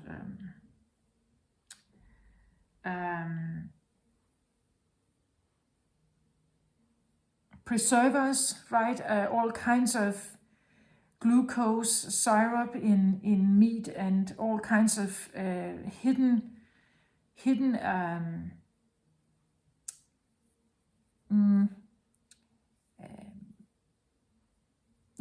stuff in what we eat, what we breathe. Maybe this talks about moving to the countryside, living a more minimalistic life, but choosing really good quality food or environment to live in. But you know, doing that, taking that step, as I said, for an alcoholic or for someone who has been drinking coffee, I don't know, 12 cups of coffee every day, to stop that kind of, your body is going to react, right? It will feel like the tension, it's not nice. To detox is not nice. Detoxing is not nice. As I said, for an alcoholic to detox, well, your brain will react, your body will react, right? You will feel hideous, you will feel terrible, your body will ache if you're not drinking. So standing here and looking at this great request to purify, well, it may seem good on paper, right? It may seem good on paper, but getting there is actually maybe a step-by-step process. Like it's not that easy to achieve. And as I said, for an alcoholic or for others who numb their life, because it's actually easier to be here when we do so, then it comes forward, right? The cleaner you become, or the more purified, the more detoxed you become, the more you raise your vibration, the more you see the filth around you. The more you see it in other people, the more you feel it from other people, the more sensitive you become, maybe, right? The more love you feel but the more trouble you see. So the purifying here is, well, it seems the right way to go, but maybe it, as I said, it's not that easy to it's not necessarily easy to just make that jump. Purify here, I also say that maybe you have to realize the fears you have.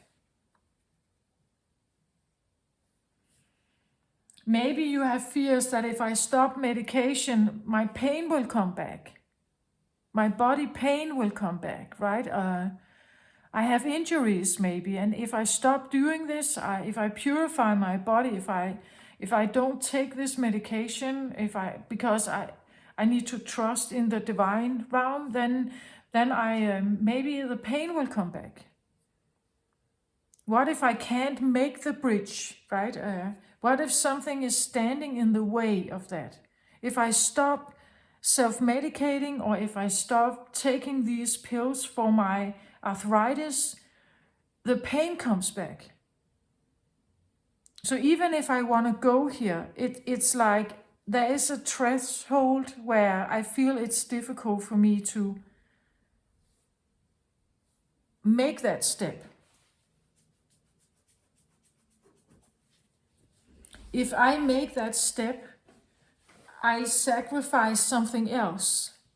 Maybe I feel like I sacrifice my balance, because the only way I can exist in this life with my arthritis is to take these pills.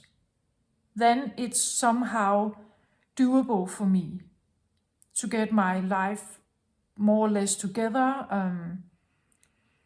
If I stop doing that, if I can't have this medication, I know my pills will, my pain will come back. I know, and then I can't walk very much. I can't do the stuff that I try to do in my life. I try to uphold my life. I try to do the best I can with what I have at the current moment. So if I'm asked to purify and detox, to take on my wings again here, to do even more,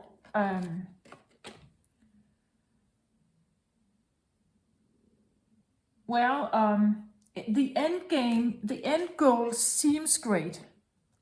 The end goal seems great, and I want the return of Tuatha De Danann, or maybe we could say the return of Jeshua, or whatever this is, right?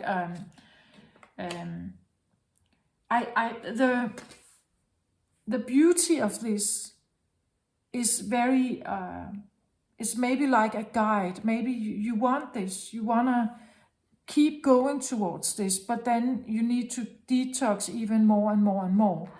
And to do that, you become more sensitive, your body reacts to it. Maybe you need to like cleanse out different kinds of toxins from your brain, from food you have, contaminated food, or,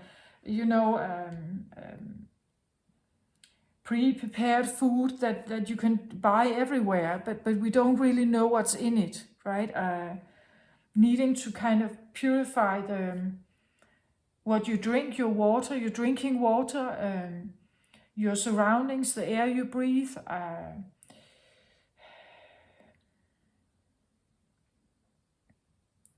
Maybe even like your living environment. Maybe your apartment, your house is not the best for you. Like sometimes the air inside houses are not really that clean. Sometimes they are polluted from the paint you've used on your walls, or there is radiation there, or there's different kinds of the air is somehow polluted by by the stuff you have inside your house. If it leaks some kind of gas, or it leaks some kind of material, some kind of odor maybe, or something, just check your surroundings if that makes sense to you. Keep yourself as shielded from radiation as possible.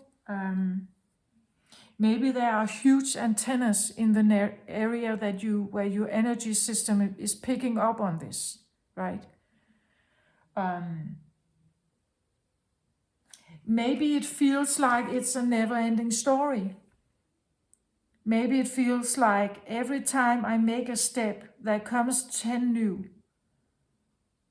Right? I make a step towards this, and I make another step, and then it's like there are 100 new things I need to do this right, or to become closer to this purified version of yourself.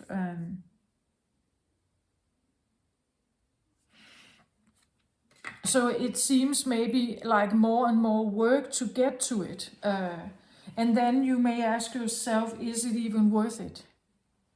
Maybe I should just stand at the abyss here and kind of just be okay with standing neutral, allowing myself to be neutral.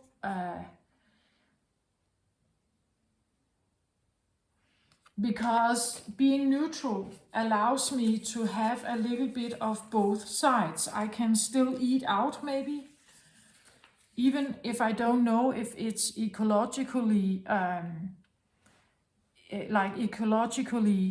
grown, or vegetables or whatever. We could even say that this one is someone who could prepare sacred water, right, into rituals about how to cleanse your space, cleanse your water, reaching towards the higher realm, right? But doing it in her way, maybe, right? Doing it in her way. Maybe you are in between. Like maybe you come from a certain way of living, and you have received, or you have kind of found this abyss. Maybe you are standing here and you look at that the abyss is here, right? That this seems like a big task for you, to keep balance up somehow. Okay, for this card, be the powerful space between opposite poles, it says the third pillar. In the balanced center of creation, you are the Grail. Now here it is, the Holy Grail. Oh yeah, here of course, yeah. Okay. It is possible to manifest all you envision. Everything in our known world has a positive and negative charge. The interaction of the two forces creates the powerful third point of the triangle, the symbol of perfect manifestation. This third quality is the creation itself. There is nothing in the world you cannot do, design, or put into form. The female Templar in the painting is pilgrim, spiritual warrior, and creatrix. She carries symbols of the experiences which have placed her in the exalted space of realization. The epiphany of receiving the Grail is cognizant of our divine human potential. Okay. So what I get here, I said it before, like they are just opposites here. Not necessarily good or bad or anything, but what I feel like, there is something about being able to stand in the midst of whatever it is that you want to create. Or if you're standing in between, let's say a mother and a father, and they're quarreling, they're fighting, and you were the child, you had to somehow, I can't pick sides, right? So I try to stay neutral, but doing that has been very difficult, perhaps. And there's something again about this, as I said near-death experience. Maybe this is just a different place of talking about that you are not totally aware and conscious. You're not totally dead or asleep, you could say. Maybe you have a very strong mind activity and creative blend when you are in between. Like in between rounds, in between. I talked about death, falling and crashing at the floor. Maybe that's not the interpretation we're looking for. We're looking for the in-between, like in-between full awake, woken consciousness during the day, and the sleep round maybe, where you are in between. You are kind of in the theta brain waves, right? Where we are quite where the mix is going on. The mix between those two is maybe more potent there.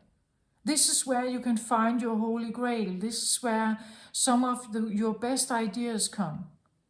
Or this is where you create the bridge. That this is maybe to be seen like that. Like this is how you create the bridge. If you want the bridge. If you're not fearing it. But it's in between. It could be right when you're about to wake up, right? Or you are in this light dream state where you are not quite awake yet, but you're also not deeply asleep. So being in between here could be very powerful for you. As I said, if you have been experiencing with near-death experiences or ayahuasca or something, it could be in that space where you find where the holy grail is for you. I'm really not suggesting you go out there and play with your life, of course not. But if this is what you have been doing, and you consciously chose to do ayahuasca, you consciously chose to, some people do that. They sink themselves into the bathtub, head underwater, and they lay there until they can't seem to be there anymore, and they still stay there for a little bit. And in that realm, where your body is screaming at you, I need air, I need air, I need air, something could pop up.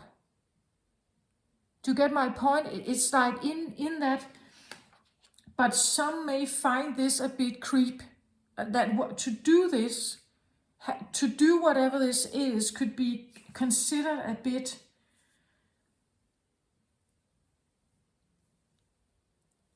out of the ordinary, right? This is not normal behavior. Do you get my point? It's like whatever you're doing here, it's not normal. Maybe you are literally doing something where you hold your breath too long, or you it could even be what's that called? Is it called DMT? I believe it's a like a hormone or a that can be like released in your brain if you, for instance, if you do a quick breathing. If you do that, like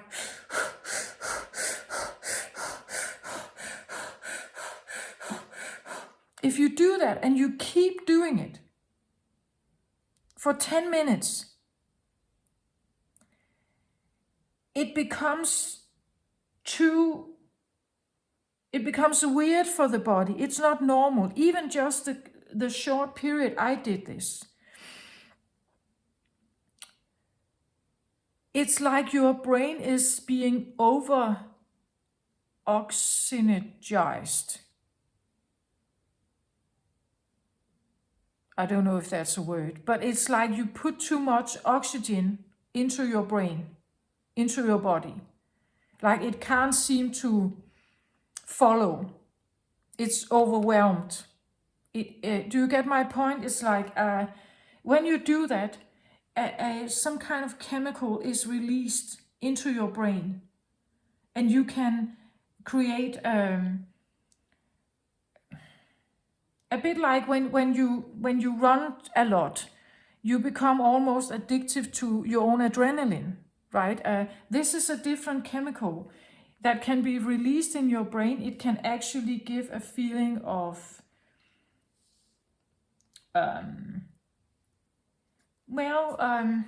I want to say maybe awakening, seeing something different. It can maybe create an epiphany, actually. It can give a chemical release of laughter, like joy, or a boost of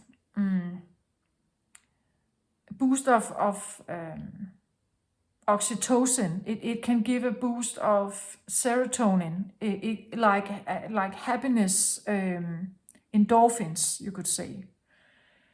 There are guided versions of this online if you want to try it. I've tried it.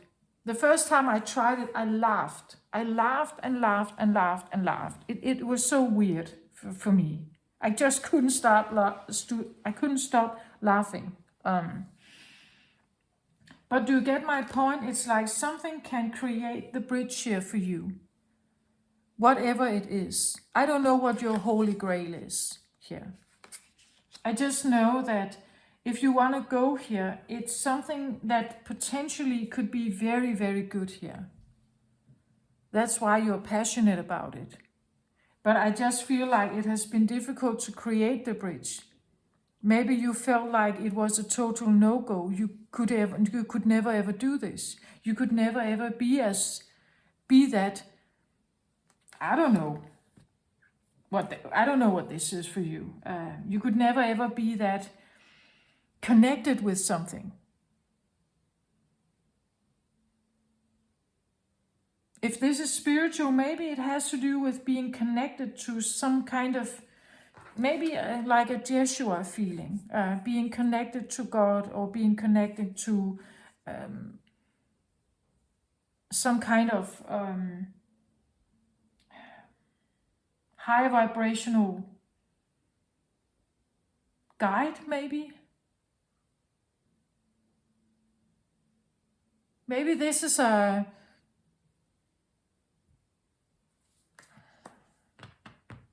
crown chakra. Maybe this is a guidance that you're looking for, your guide.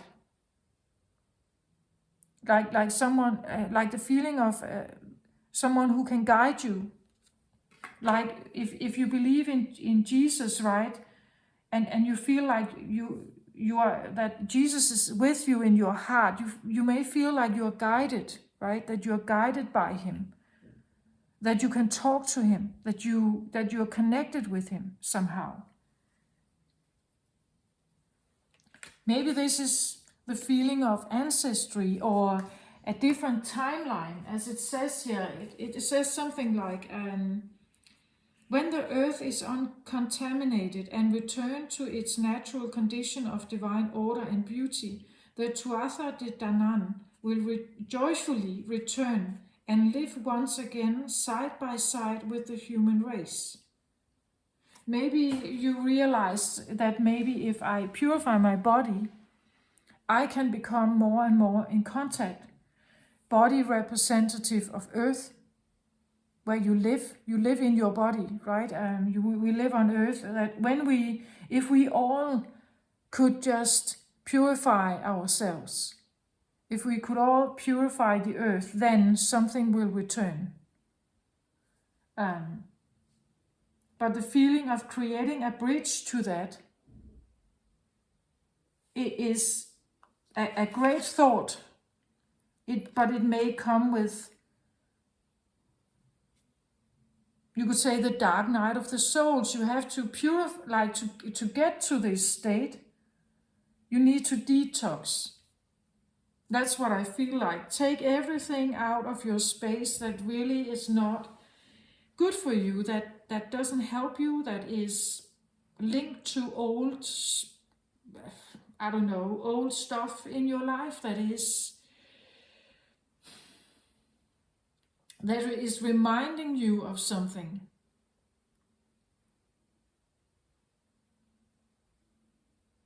And again, in this, I also want to say maybe it's the teaching of your parents, right? Maybe you need to also purify the teachings of your parents to get to a better place.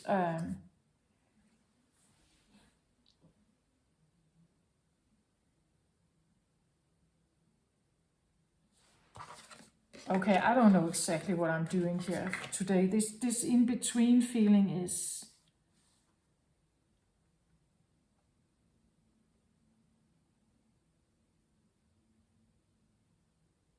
But the in-between feeling is actually quite common.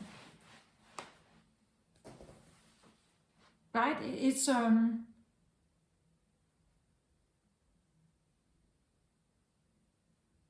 in-between feeling can be when you have when you reach a certain level of adrenaline. It could be the feeling in between sleep and awake state. It could be the feeling of, as I said, experimenting with your breath. I'm really not suggesting that for the benefit of your health, of course. But I'm allowing it because that's what I get. I get that feeling. I get that info.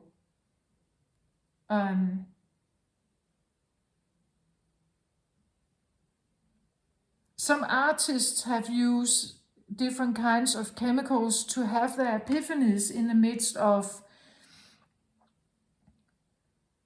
some kind of hallucination, maybe, or some kind of state of consciousness. And in that state of consciousness, this is where they get their new idea for their painting or for their novel or something, for the play, for the music, in the midst of some kind of psychedelic influence. This is where they write the most important, most successful play ever, music ever. That kind of feeling that you get something, and that is for you. I don't know what it is that you are going to find there, but it's in between something. But if you go too far in,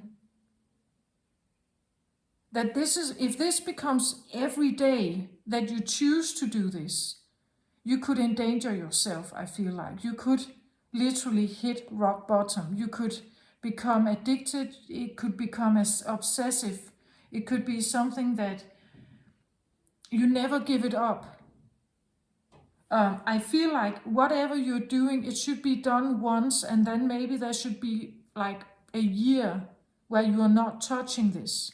And then maybe again. You get my point? This is not supposed to be done every day. This is not supposed to be experimented with every day. It can lead you into something else here. That if you do that, I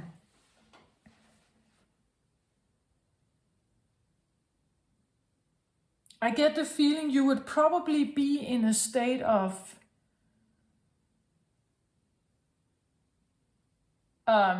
psychedelic arousal or whatever this is, but you will not be in touch with reality, like the world we live in. You will not be in touch with that. You can lose yourself there.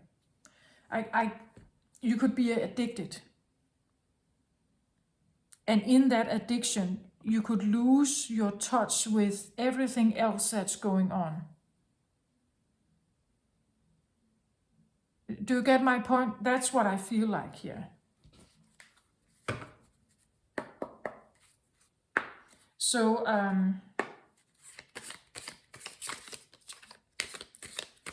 Let's have some other cards on the table for this reading, please.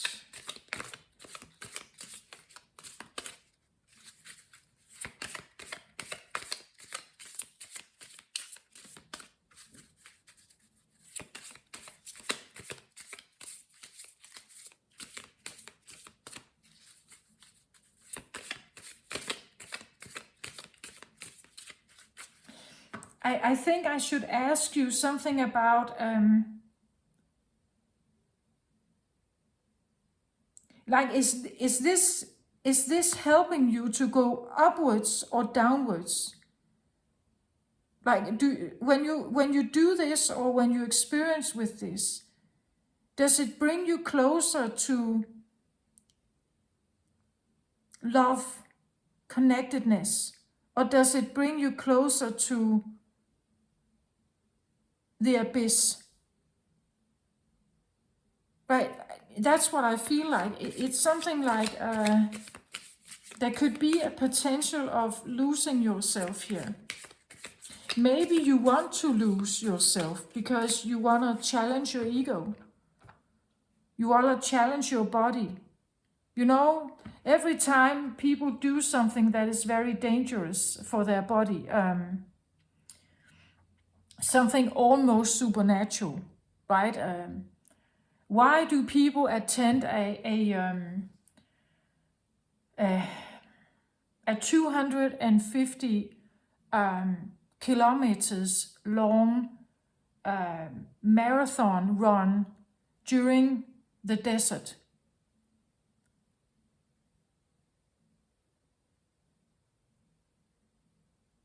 That's, first of all, it's extremely exhausting. It's you wear yourself out. There is over 50 degrees. I don't know if what that is in Fahrenheit, but over 50 degrees in the sun when you run during the day.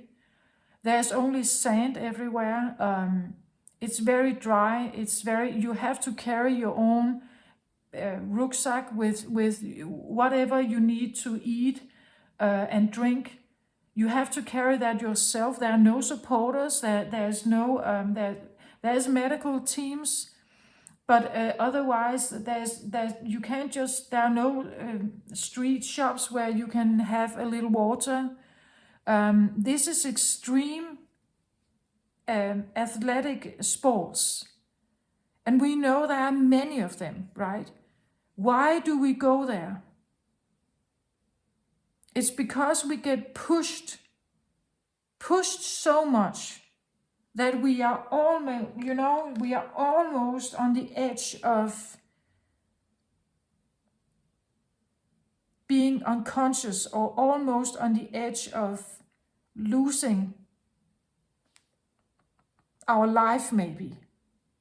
But in that process, this is where you may feel most connected, or you may feel that you find your holy grail. This is where. But I also get the feeling, it over here, right? Your crown, that the balance you want balance. But sometimes balance comes with being on the edge of the abyss.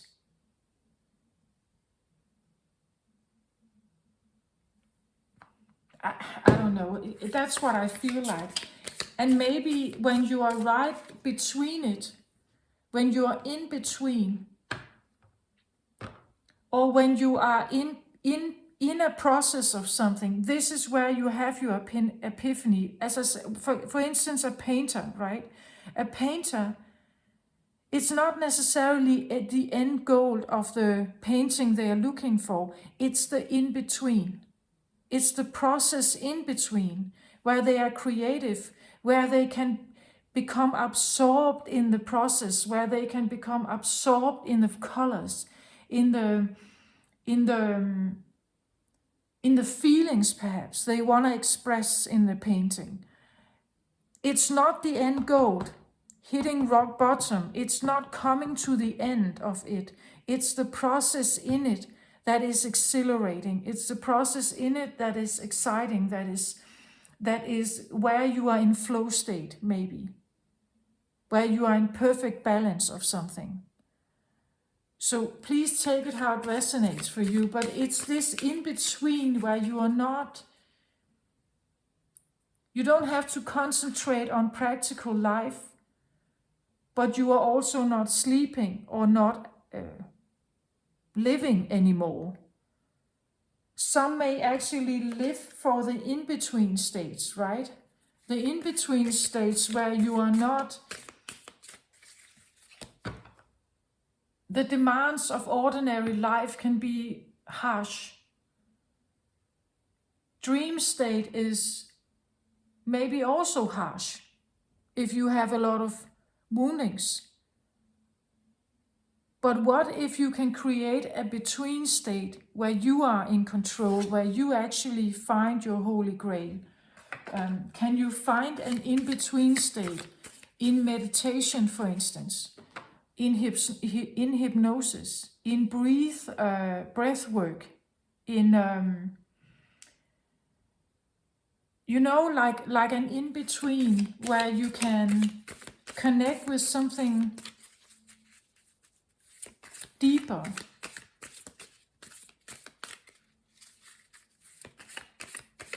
Yeah, there's something there. But again, it feels, I wouldn't say far away, it just feels like it hasn't been established yet, or found, or not truly, not really, not entirely maybe, not entirely. Maybe there is a need for a soul retrieval here.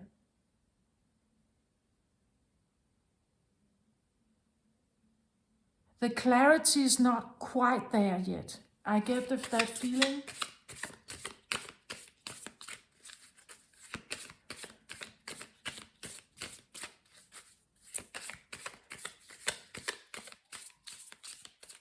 It could be in yoga, qigong. It could be any kind of where you are in between, where your mind can just flow.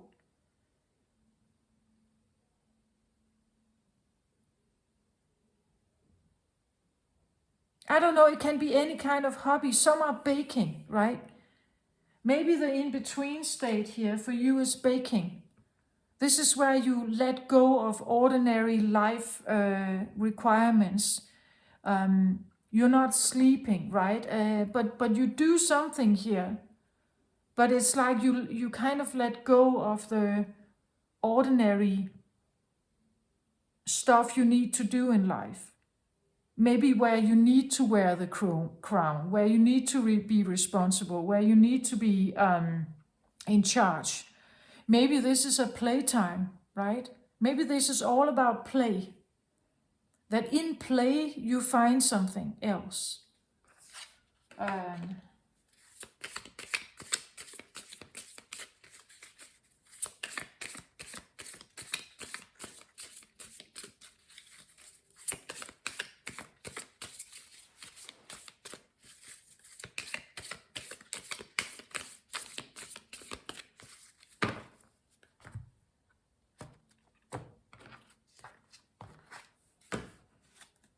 So I get one card here, and one card here, not surprisingly. At the bottom of the deck, I get the Ace of Swords in reverse. So that there is some kind of communication or knowledge or truth that you haven't encountered yet.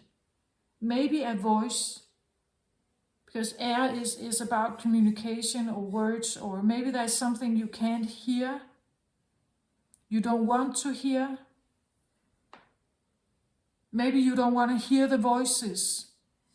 As I said, that there could be paranoia here. There could be anything here, right? There's something that you haven't access to, or you don't want to have access to here.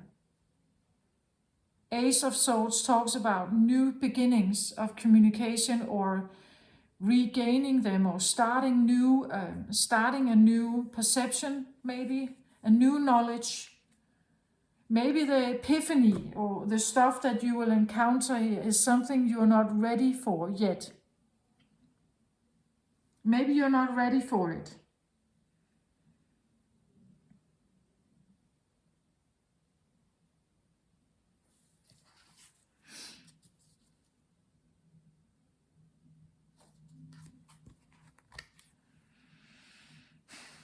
Okay, I want to start here because I feel like this is the consciousness of you. This is where you feel like this is me. I know who I am somehow. I know I want to have balance. I want to be a balanced person. Maybe you want to have balance between your yin and yang. You want the best possible outcome, I feel like here, right?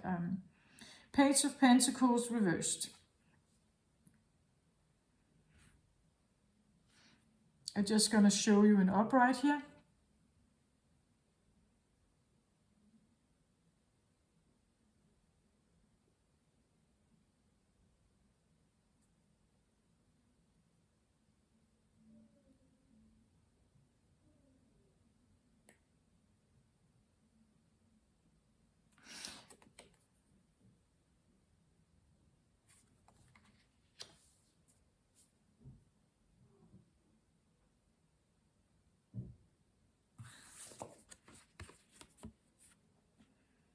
I get to think about a child here.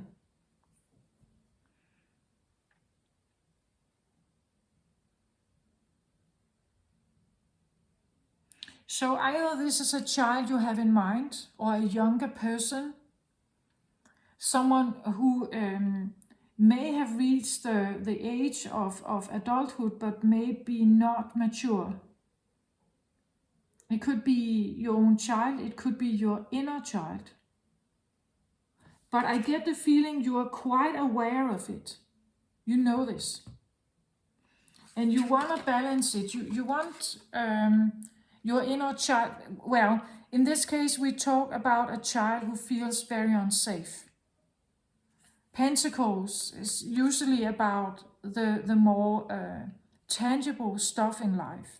This is about food, having enough food, shelter, warmth, care, nurture. It is about money, maybe. It's about the entire feeling of feeling unsafe. Taurus represents the second house. In astrology, the second house is about having a body and feeling safe in it. I can go out and I can trust that I will not be harmed. I am capable, right? I can do this. This could be a child that doesn't have that kind of confidence because it seemed like whatever was around you to create that confidence wasn't there. It wasn't there. This is a feeling of insecurity. Maybe a lack of confidence here. To go out in the world and try stuff. For whatever reason. Maybe you were not able to. Maybe this is a child that was very sick at some point. Hospitalized, right? Maybe for a long time, for years maybe. And in those years, if you were not an ill child, you would have been playing. You would have been out in the field running. You would have played football. You would have experimented with your body, right? You would have climbed trees and learned how to ride a bike and so on. Just take it how it resonates. But this feels like someone who is unsure about what they can and can't do. And it feels unsafe somehow. Maybe this is a child you have in mind, like your own child or someone's child, you know. But again, look at this. It's like he carries this pentacle, but he doesn't look very happy, does he? A golden big pentacle, but it's almost like it's too big for him like he has, like a too big of a responsibility has been put on him too early, perhaps, here. And now the feeling of responsibility is really something that is,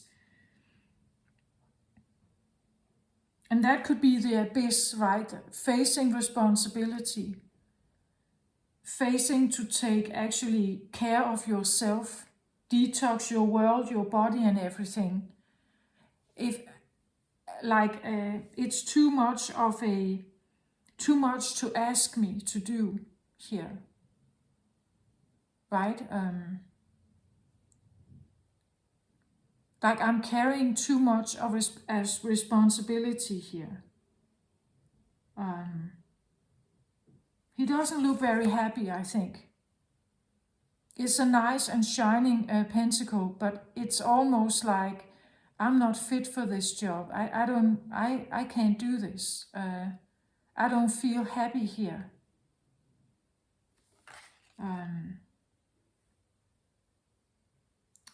Okay, so let's have a look at the next one.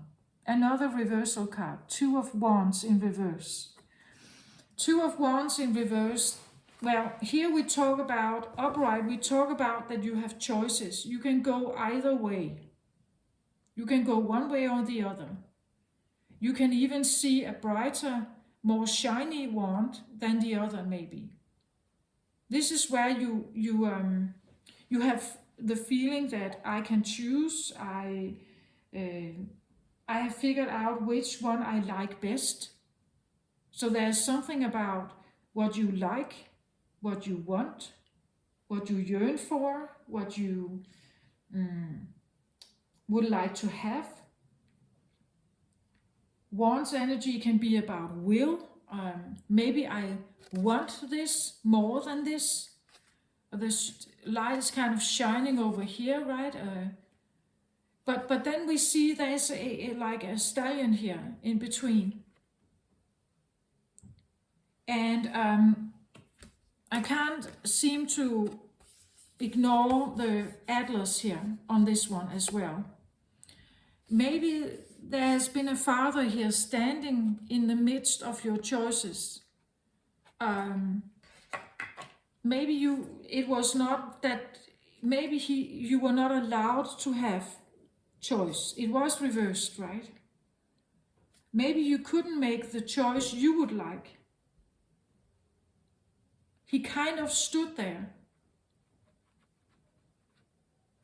and was pointing to which one you should take, perhaps, influencing you on your choices. Two of Wands can have the feeling that I want to choose better for myself. So therefore I take this one as opposed to another one. Again, the opposition here, right? There's one choice and there's another choice. And I'm kind of wanting to take this one, but maybe someone stood in the way. Maybe someone stood in the way for you to make that choice. Right?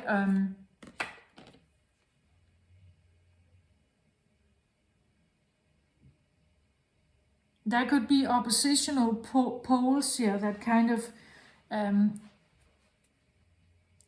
maybe this father energy had and again, father energy is also about safety. The father represents that, right? A big, strong father is the one we turn to when everything is sour. When something needs to be done, something important needs to be done, that requires maybe even you could say if I need a warrior, right? If I need someone to defend me, I would go for my father, right? I would lean upon the father energy to defend me, to protect me, to keep me safe, because the mother energy is nurturing and caring and good, but not necessarily someone who can protect me if we are flooded with water, or if we are if the king's people come and they want to take all the money, I need my father, right? So there could be a feeling of a father here who wanted to influence your choices, maybe, who told you what to do or what to choose, or you chose to listen to him, maybe.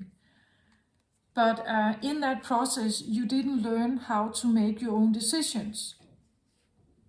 You didn't learn how to stand your ground, maybe. As I said here, be the powerful space between oppositional roles. This is where you're not taking sides. You're choosing to see that there are oppositional poles, but I don't have to like either of them. Maybe I would like to be my own version, right? Maybe I would like to create my own choice. Maybe there is actually a third. I have to invent it first. The third pillar, right? Maybe I have to invent it first. But as long as I keep that in my mind, as long as I keep it in my heart, it could be possible that there's more than two choices. But maybe someone stood in the way and you had to hide it, right?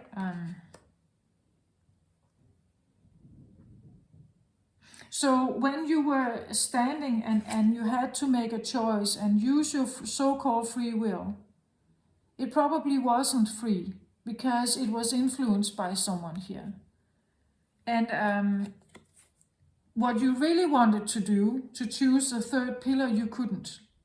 So maybe you were forced to somehow choose sides here, even if you don't like it. It is reversed, so I feel like this is where you make a solid choice. You have two choices to pick from, and you choose the one you find that could benefit you most.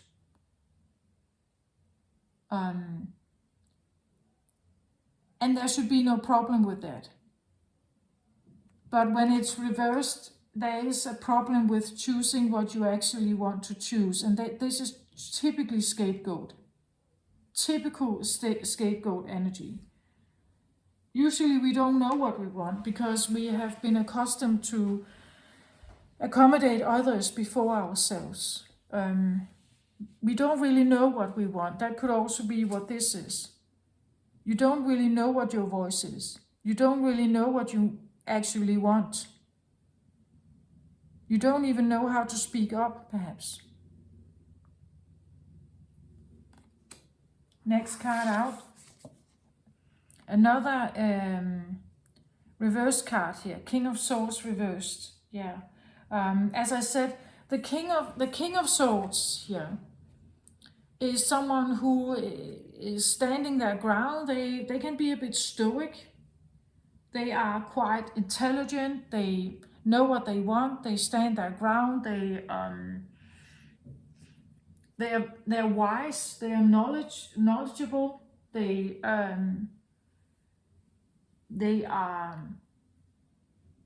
This can even, to me, sometimes talk about spirit, like, or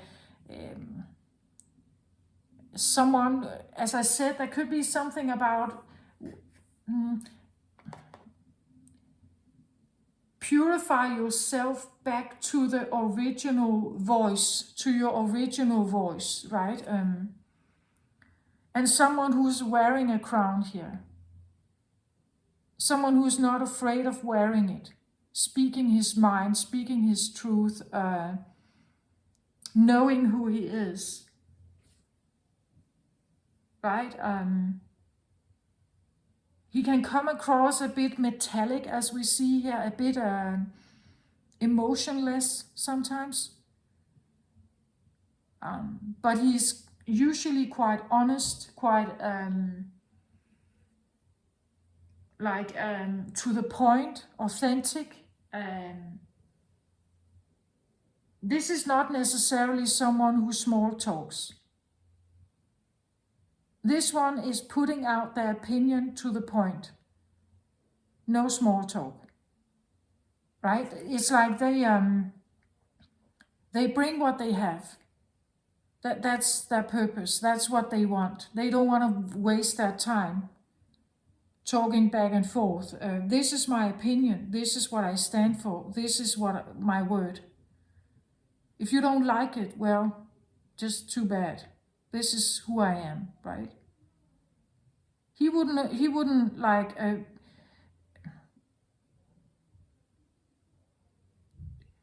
he's also wearing blue and purple, right? There's a lot of knowledge here, a lot of wisdom. He's clever, this one. But not in necessarily like a manipulative way. He's like, he brings some kind of truth here to the table. And again, as I said, this one could be very smart, like a professor. The professor could actually be what you have in your heart. The scientist, right? The mathematician, the brilliant doctor. This could be a surgeon, right? Cutting. This could be a surgeon, right? Sometimes not the most emotionally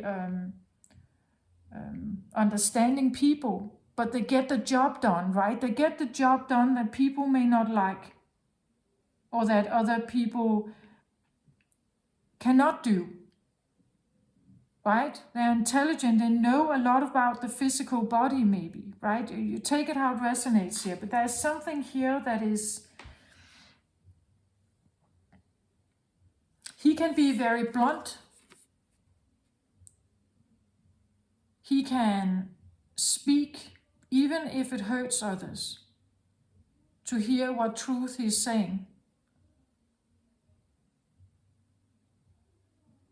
Maybe that's what you're considering, whether you should bring forth some kind of truth. But at the same time, if you bring it forth, you may wonder if you become this one.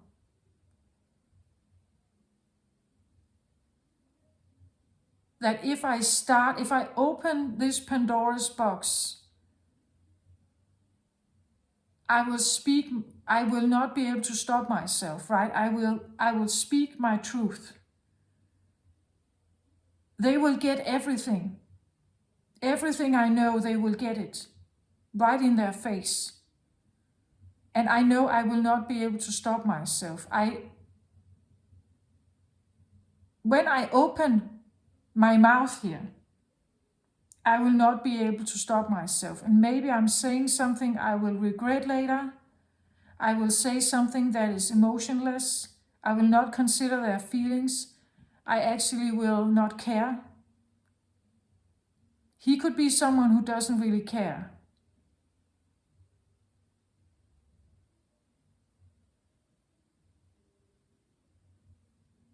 He can come across as arrogant, as self-absorbed, as metallic, as I said, like he is, you can't really seem to, he's not bothered by anything.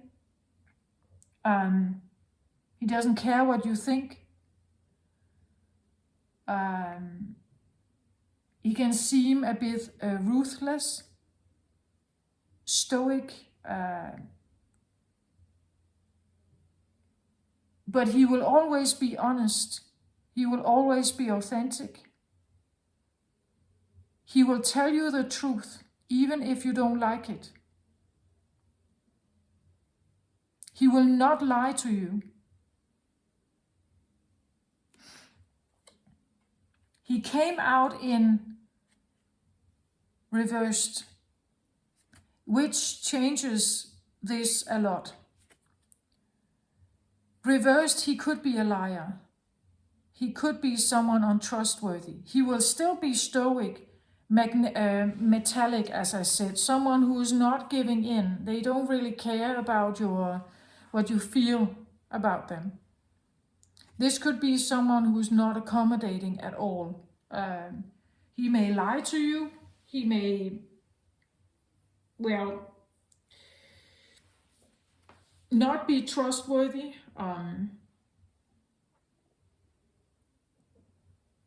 But this can also represent you, as I said, have you put on your crown or not? If you are in a place where you have not put on your crown, owning who you are yet, you could be this one. Not necessarily lying on purpose, but you're not able to put on your real crown here because something is feeling unsafe here. It could be this is you as a child, this is your father, right? He was the one who stood in the midst of your choices here. And because he somehow, maybe he lied to you. I want to say it could be a father figure, it doesn't have to be. It can be a boss at work, it can be someone who is in charge of something here. Right?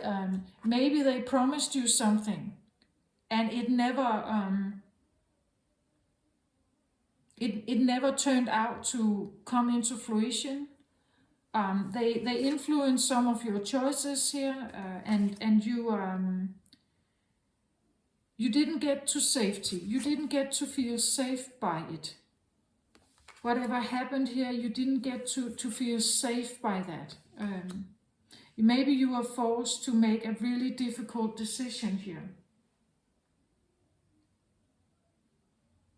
The decision could even have something to do with you not speaking your word here. That you had to silence yourself. That you had to silence a king of swords inside you that wants to speak your truth and be you and just come with all the knowledge you have, bring it to the table, but you were forced to silence here.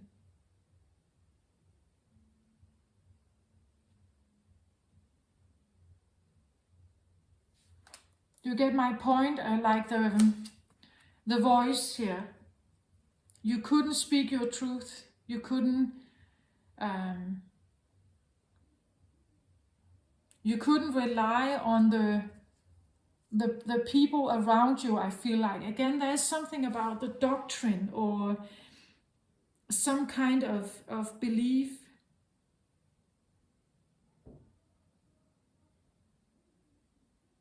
Because the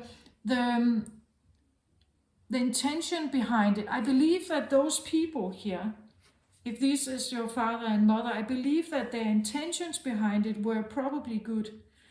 The meaning of the card is very good. I just have the feeling that because of this other like dynamic going on, that if this was so easy, if this was so beautiful, and so why did you have a feeling of like a difficulty creating that bridge? That there's something here that is just reminding me that a father was standing as a very strong figure here. Mother kind of fiddling with the, or playing the harp to kind of soothe everything around this situation. She could be an enabler, this one, and this one in charge. I'm not saying this is necessarily a bad thing. This can be any kind of belief. Any kind of, it could be a different religious belief. And the intention behind it was great. Maybe you were raised as a Mormon, or you were raised as in a very, you could say, like the free-spirited 70s hippie life, right? And it felt right. To this family, this felt right. This felt very good and freeing for them. But for you, it somehow did not. It actually took something from you. it took your truth from you.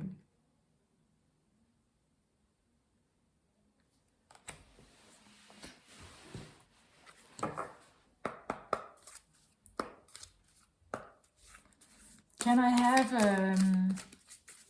a card on the Two of Wands in reverse, please?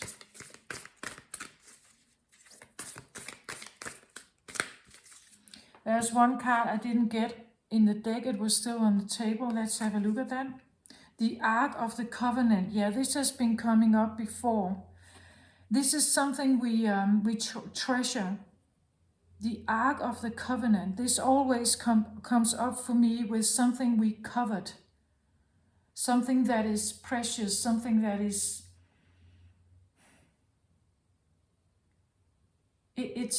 It's put, but it's also put under lock here. It's observed and controlled here, right? Someone is watching it, that it stays closed or it stays there. It shouldn't be stolen, this covenant, right? But it should be kept under lock and guarded at all times. So again, this feeling that he's here, but he's guarded at all times and should not just come out like that. Right? He should not just come out like that, this King of Swords.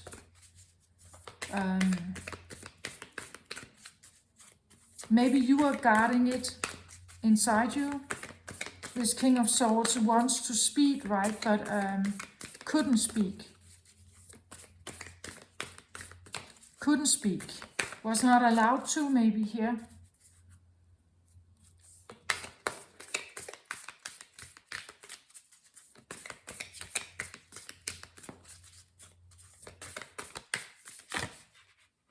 This one wants to say something. A flyer here, it says the garden.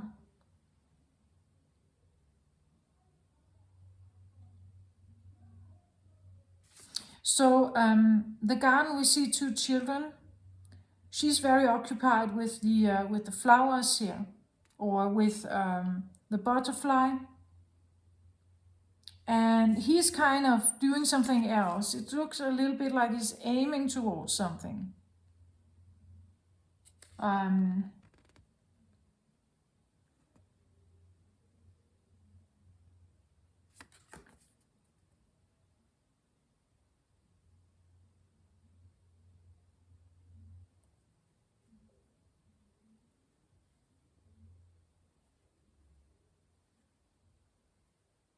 Well, garden for me talks about nature. It talks about coming out and just look at the small things, right? The little insects, or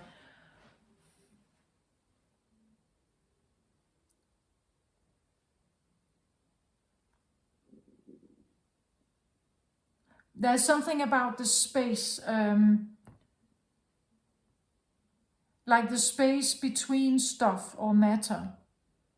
Grass is matter, the bench is matter, but the air, the wind, the sun you feel on your skin,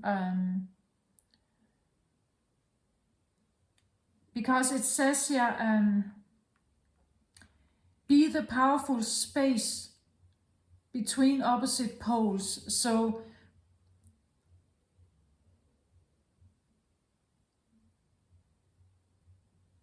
yeah, now I get a space again. Space is the opposite of matter.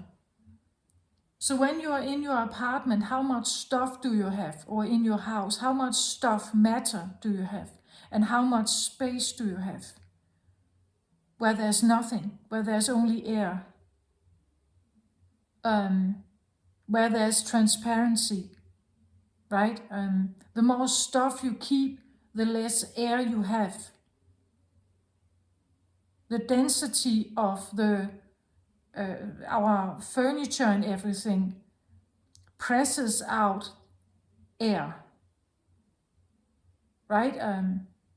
the more density you have, the more matter you stock in a room, the less air that can be present at the same time.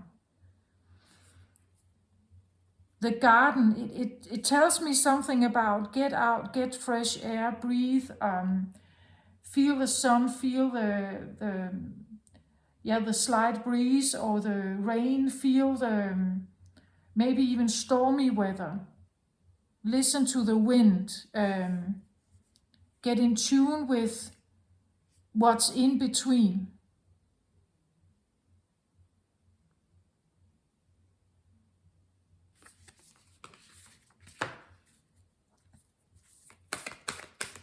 Okay, let's get a card on the Two of Wands reverse, please, for Taurus. Another jumper here. Again, the garden. Again, the garden comes out.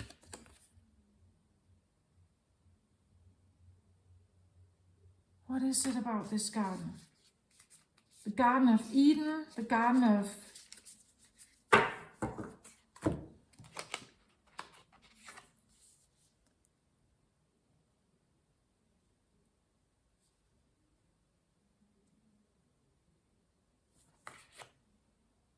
Let's have a look here. Five of Roses.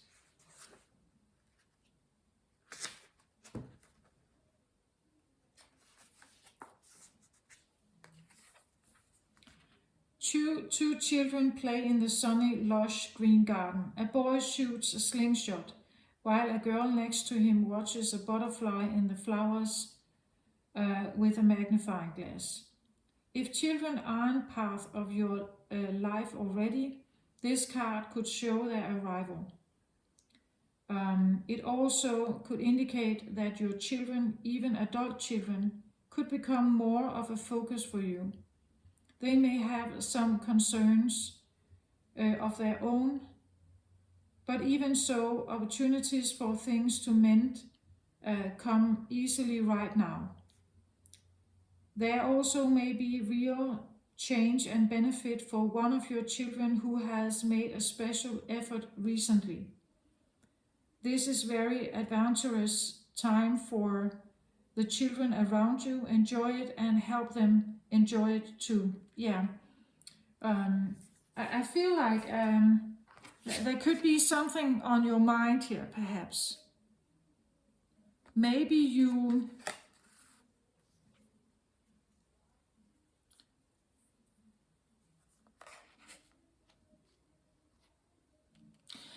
I get almost a feeling, there could be a feeling of... This card always reminds me of the Six of Cups in Tarot, where the two children are playing in the garden. This is Five of Roses, so not six, but it tells me something about memories, maybe. Reminding yourself of something.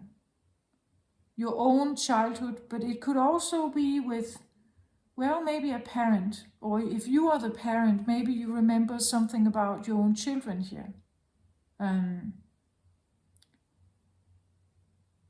Maybe you even remember something about... There is something striking about this, because it's not just a garden to me. It's a garden with a fence. A beautiful fence and a beautiful garden. But it's still a garden with a fence.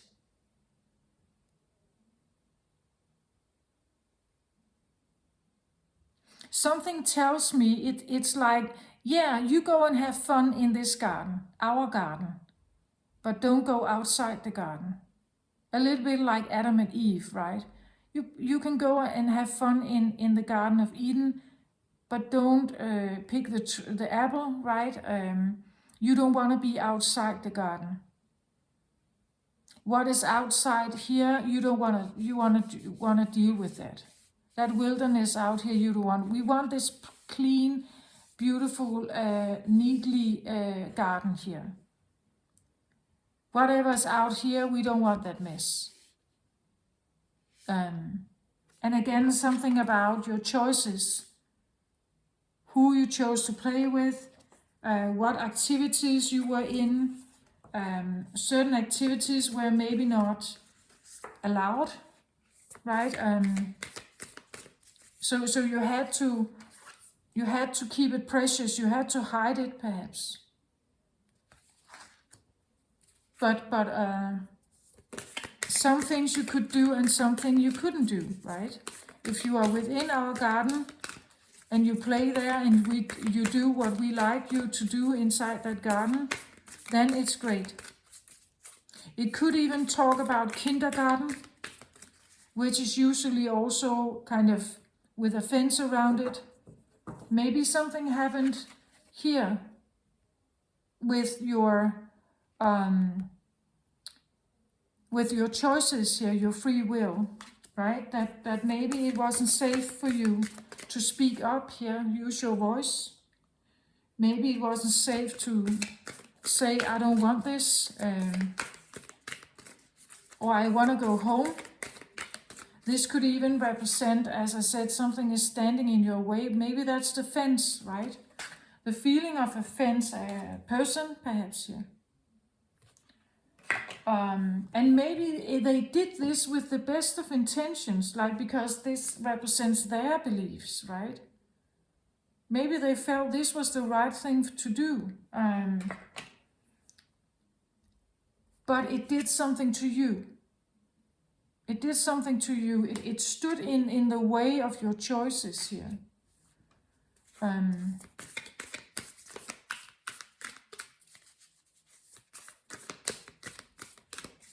The insecurity you may have felt all along with too big of a responsibility here. It made you like second guess your choices here. Probably not wanting to disappoint someone here, right? Not wanting to go against them. Not wanting to have a conflict with them maybe. But at the same time, it meant that you had to keep your voice down. You had to not speak maybe. Not speak your free mind. Not actually use your free will here.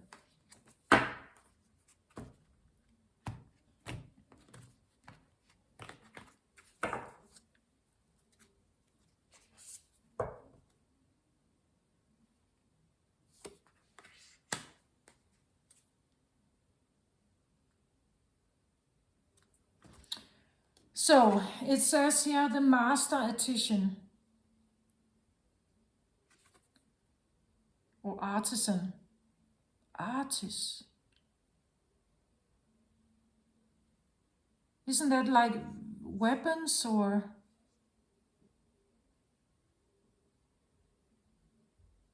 Oh, let me have a look in the book here for you. 8 of Keys it says here. But look at how he sits here at the table.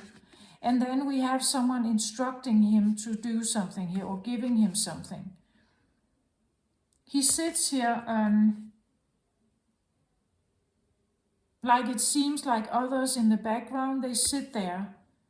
And this one seems like he could be in charge, right? Like, I give you this, you can work with this now.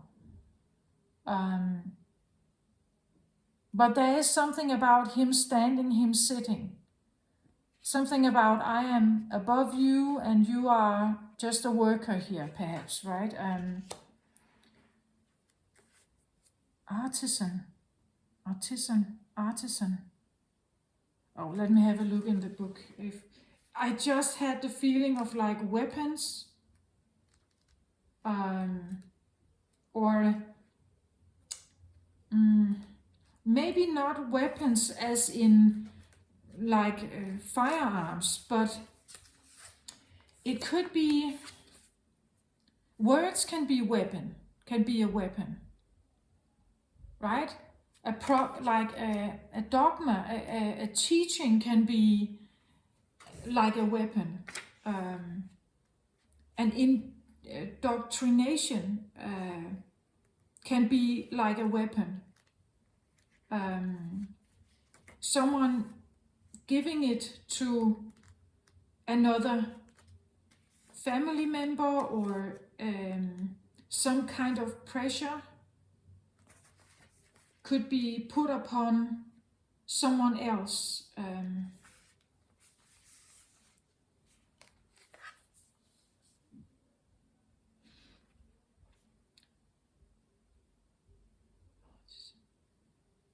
It says here, inside a bright and bustling artisan's workshop, apprentices are busy at their workbenches, which are arrayed with the beautiful fruits of their labor.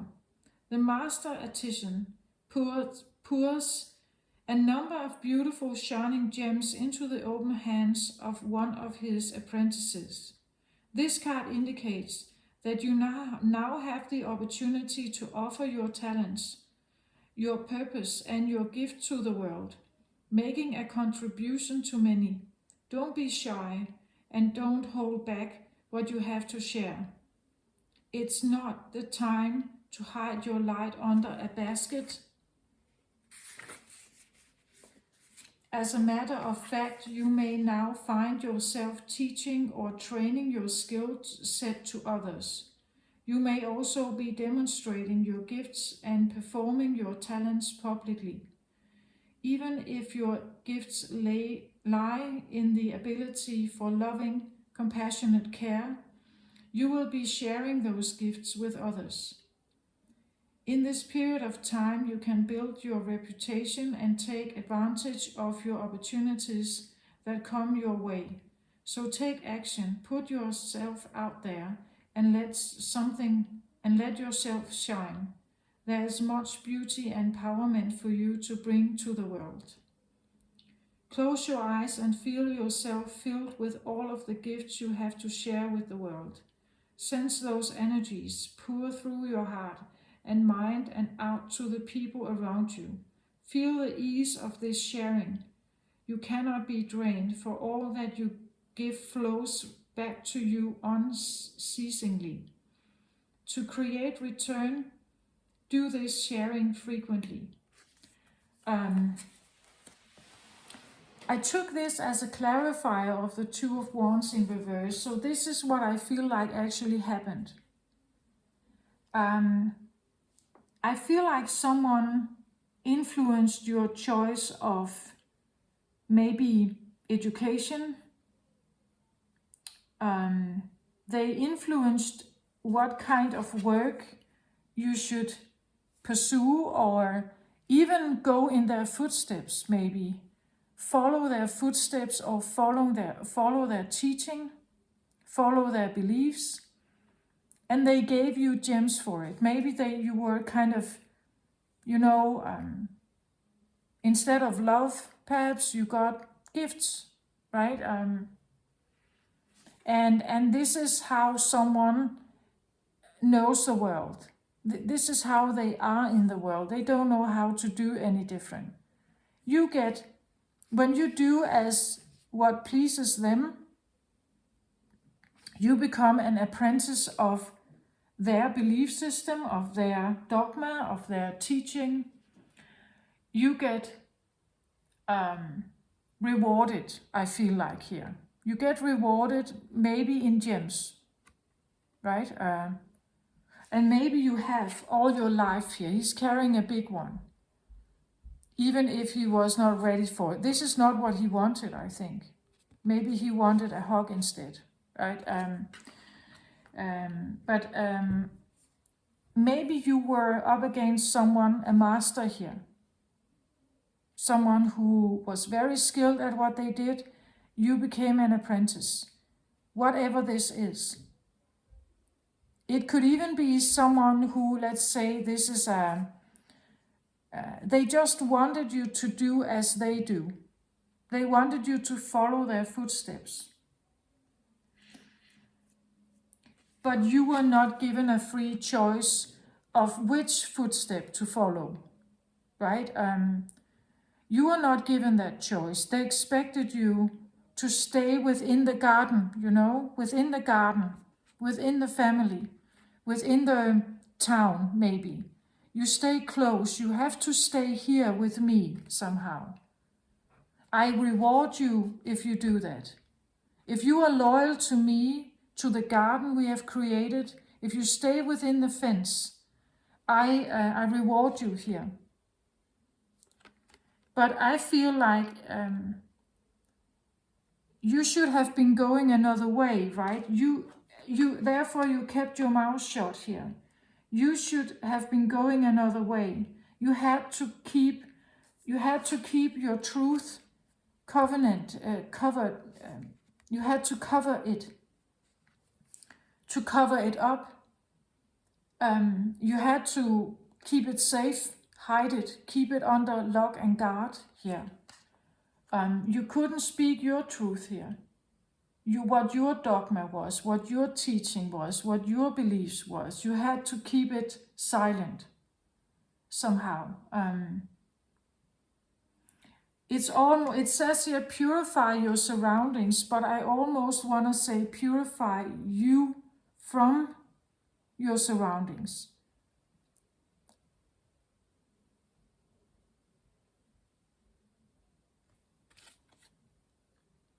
Or purify you of surroundings, right? That the surrounding energy, just make sure that it feels right to you. If it doesn't feel right to you, to the inner core of you here, it has somehow silenced you. I'm pretty sure whatever apprentice you wanted to be, if you followed your heart, you would be magnificent. But I feel like you were trained into a wrong occupation, or you were trained into a wrong perception or consciousness belief that doesn't fit you, but it allowed them to feel connected to you, not to lose you. It allowed them to feel your loyalty. It was, and that was good enough for them, but not good enough for you. They wanted you to stick around, I think. Not to take off and fly away from them, from the nest. They wanted you to stick around. So they preached to you about the garden, right? They made sure the garden looked so perfect. Right? Again, the same thing. It's like this could be the garden opening, right? Where is it? Do I even have it here? The green. Now I put it away, right? But this could be the feeling that this is the fence, or the where you can open, right? And maybe you look at, he has his rucksack and everything. He would like to maybe get out in the world and see the world, but he kind of stands in the way of you leaving. Again, influencing the choices, the free will you have, right? Maybe someone persuaded you to stay. You could take over the business, maybe, or if you stay, I give you security, right? If you stay and you are loyal here, you become rewarded. If you just do this job, or if you just tell this story, if you keep this teaching up, this understanding, this perception up, even if it's an illusion, if you keep it up and you're loyal to me, I reward you. Right? So you had to cover something. You had to hide it. And because you felt unsafe here from the get-go as a child, maybe you didn't feel like you could argue with this master artisan here. Maybe you couldn't go up against him. You became like maybe more of a loyal son or a loyal daughter here, right? But then underneath it all here, I have another card, and this becomes a little more interesting to me when I look at it. It says Hilarion. But if you look closer, he is standing here and talking and preaching. But these are more shadowy. They come across a bit transparent or ghost-like. Or even, you could say, ancestral. How they, the clothes they wear and so on. It could be deceased loved ones. Maybe, and this is the underlying energy. I feel like... I want to look in the book, but something is telling me that maybe you have an ability to talk to deceased loved ones, souls that have passed over, souls that have, you could say, that are not,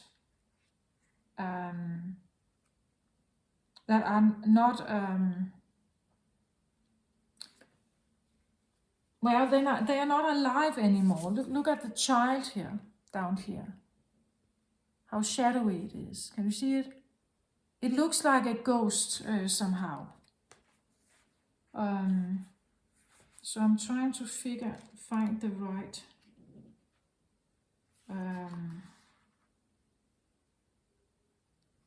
card here, or the right description for this card. It hasn't come out in my readings before, so I'm just kind of taking it here. It says, seen here with spirit and the implements of study and scientific discovery, Hilarion is a powerful ascended master and a wonderful connection to the font of information that the Akashic records hold. He is the master of research, science, truth, healing, logical mind, concrete knowledge, and spirit communication. So if you've been thinking about pursuing an endeavor in these areas, now's the time to start. Like the angels and other masters, Hilarion is always available to you. And receiving this card upright is telling you that his assistance is close at hand. If you are working on a project that requires research, a strong academic approach, and attention to detail, it's full steam ahead. It's time to open to this master's energy if you have a job that involves any type of evidence detection and drawing conclusions from that discovery. These types of job include scientific research, mediumship, forensic activity, the law, medical testing, and more. These and similar activities should be on the rise for you now. This is the time to bring a logical approach to all your pursuits. Hilarion is right there with you, blessing you with help, clarity, and direction. Yeah, this is what I feel like.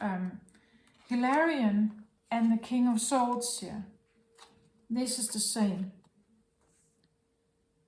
I think you can speak, or you have an ability, Taurus, to tap into an energy of something here, a spiritual connection of a highly intelligent, highly scientific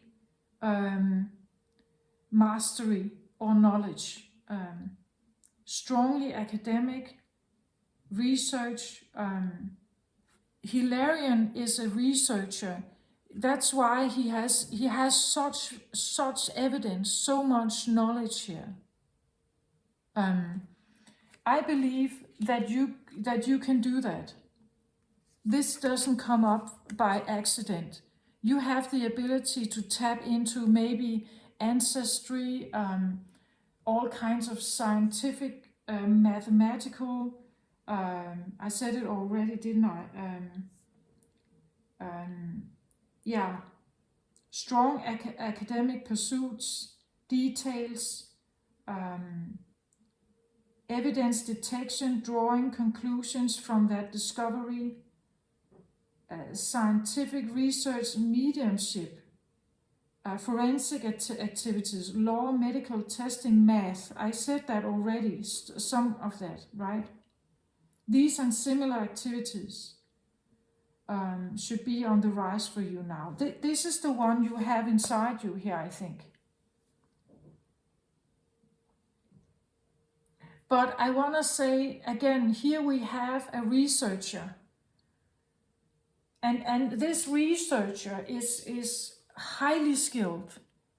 But again, we can get to that conclusion that even if you're a highly skilled professor in math, there are some math equations that have still not been solved.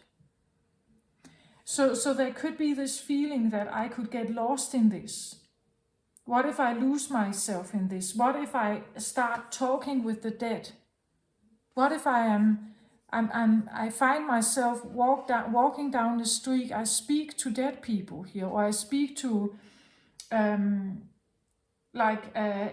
mediumship is one of these things. Mediumship is, you could say, in this case, I see it as the ability to speak and communicate with ancestors.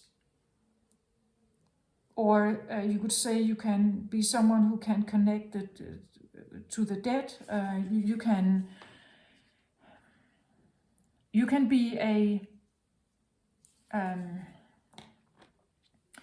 be someone who can provide maybe information to people who have lost a dear loved one, and they seek clarity or they seek some kind of peace. You could be the one who can do that. You can even, when I see here, I see fathers, mothers, children, babies even here. There is the story of the Akashic record.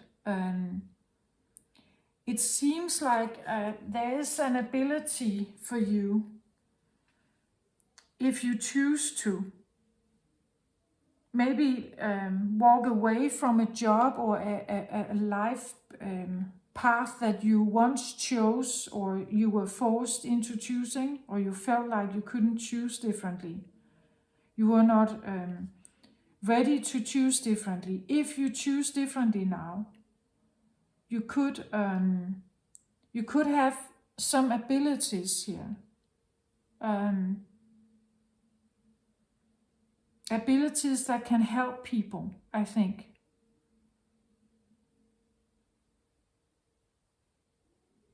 Being a mediator between the different realms of the dead. And here it is again, this feeling of in between.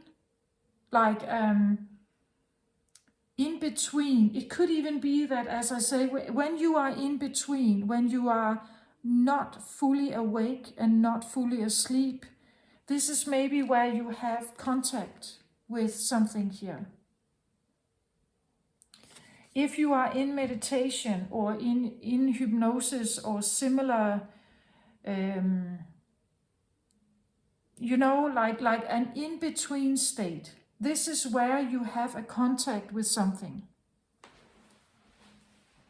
If you can put yourself in deep meditation, you will probably have contact with some of this.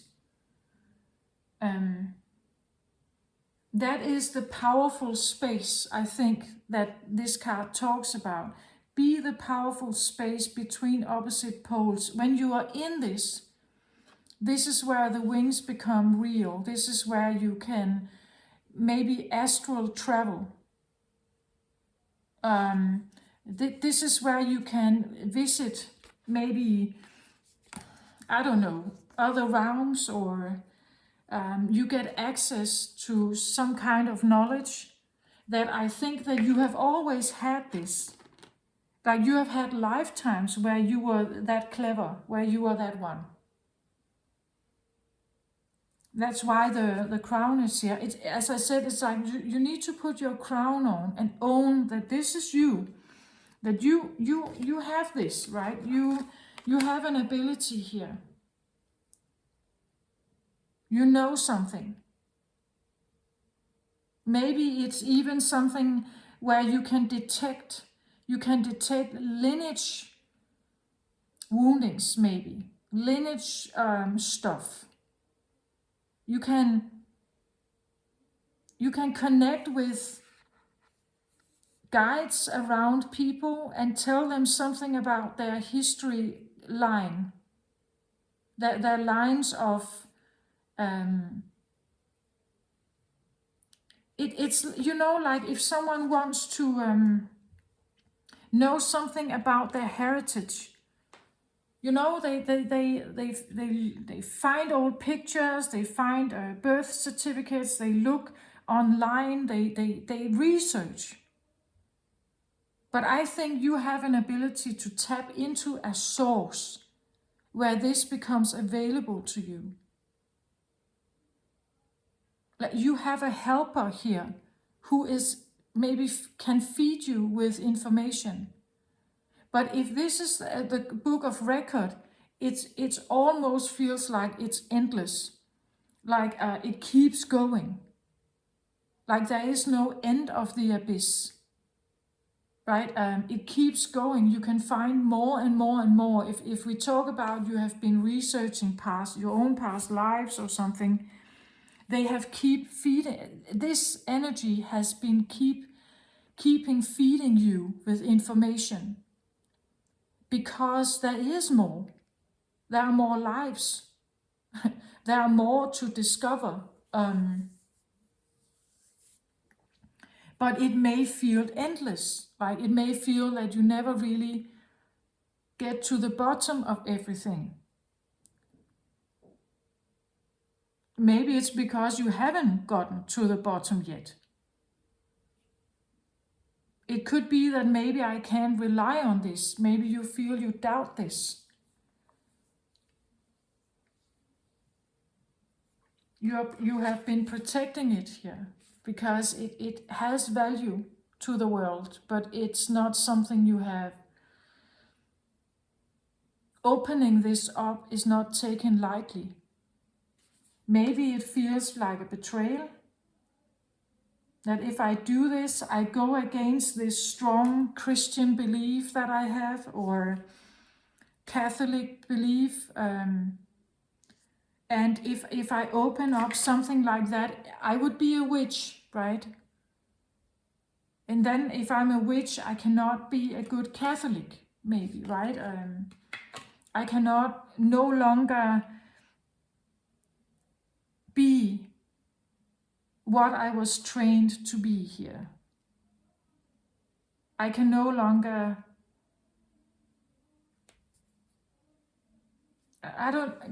that's what I get. I can no longer be who I was. So now I stand here at the edge of this abyss and I look at it, and what am I going to find? Maybe that's what you feel like. Every time I tap into this, it could be the feeling that you go into the underworld, that you somehow get drawn into the underworld to have these conversations, to learn something. And the learning always comes when you are in the between state somehow. That you put yourself in some kind of meditative space, or some kind of, I don't like saying it, but like near-death experience. This, I'm not alive, but I'm also not dead. I'm in between. And when I'm there, this is where I tap into this energy. This is where everything becomes apparent to me. This is where I seem to find the Holy Grail, where I can feel it, where I can touch it, where I just get the feeling there's so much knowledge here. With the Hilarion, the Ark of the Covenant, and then the King of Swords but reversed, and the Ace of Swords reversed. It's like there's so much knowledge here that could be shared, that could give relief maybe, that could explain something. maybe, right? The Akashic record is well, it has to do with previous timelines. It has to do with past lives, karma sometimes, but there could be something that could explain why did the baby die, right? Why did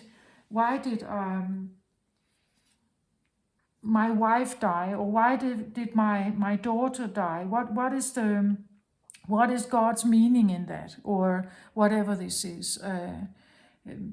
The Hilarion, I feel like, is like I almost want to say an endless well of information.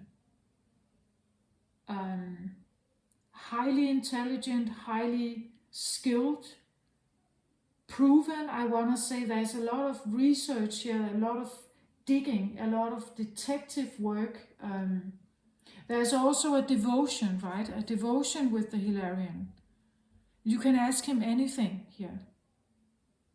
You can ask him anything and he will somehow provide an answer for you, because this is what he does.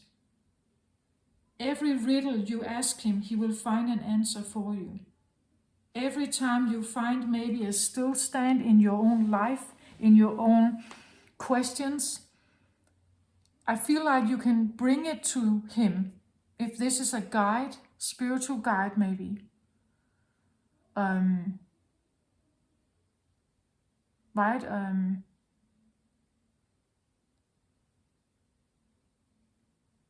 But it could also talk about that this is the person, this is how you saw them when you made your choice once. You saw them as the Hilarion. You saw them as extremely wise. You saw them as they had the knowledge of all times. They were so, they were your guru, right? They were the one you were leaning upon for all kinds of information. They knew stuff, right? They were very intelligent, very skilled, very practical, maybe even. They could prove stuff. They found the right evidence. They linked the dots, everything here. They were good at explaining stuff. You learned a lot from them, perhaps here, right?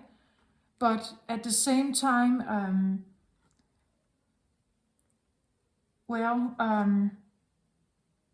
maybe what they taught you here were not what you wanted to learn, right? Maybe you need to connect with your own Hilarion here.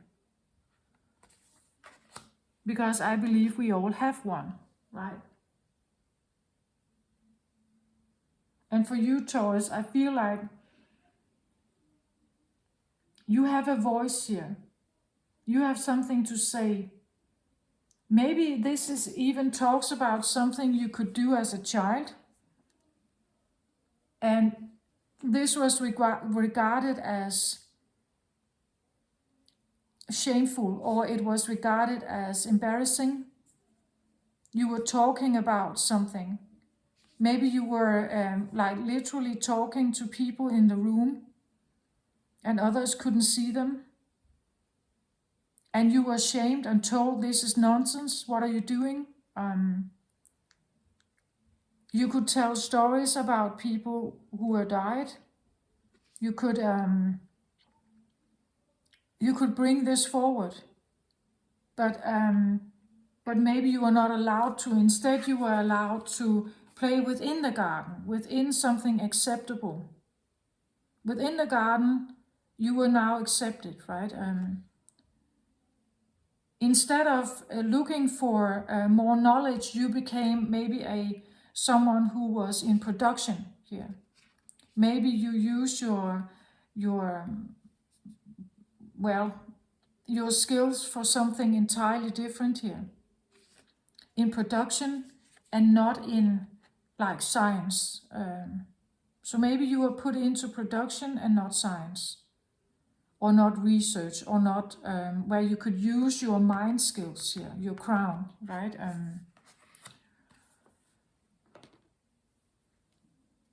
I believe you are highly intelligent. Whoever I'm talking to here, highly intelligent, Taurus. You have some very unique gifts, but they have never been put, or they have never been able to be nourished, I feel like. You have never been able to play with them, figure them out, allow to speak it. You could be someone who had, as a child, you had an imaginary friend, right? That could even be what this is. Maybe this is your imaginary friend, right? But you were not allowed to play with him. You had to play with something tangible, something we can see, something everyone can see, something that is matter, it's dense, yeah, and something that we can see. Focus on the money, right? Not the dream. It could be something like that as well. So you were handed this heavy, tangible pentacle here. Focus on this, because then you are more ordinary. Then you are more like we want you to be, right? But I feel like you have much more, Taurus, in the space between opposite poles. You will find something in the space between,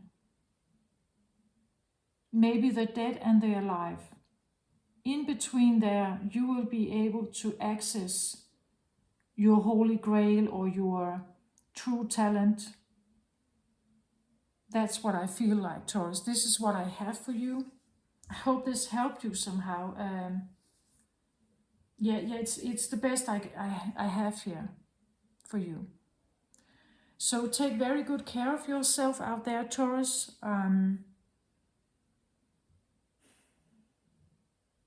I get it why maybe this has been exhausting to try to find this bridge.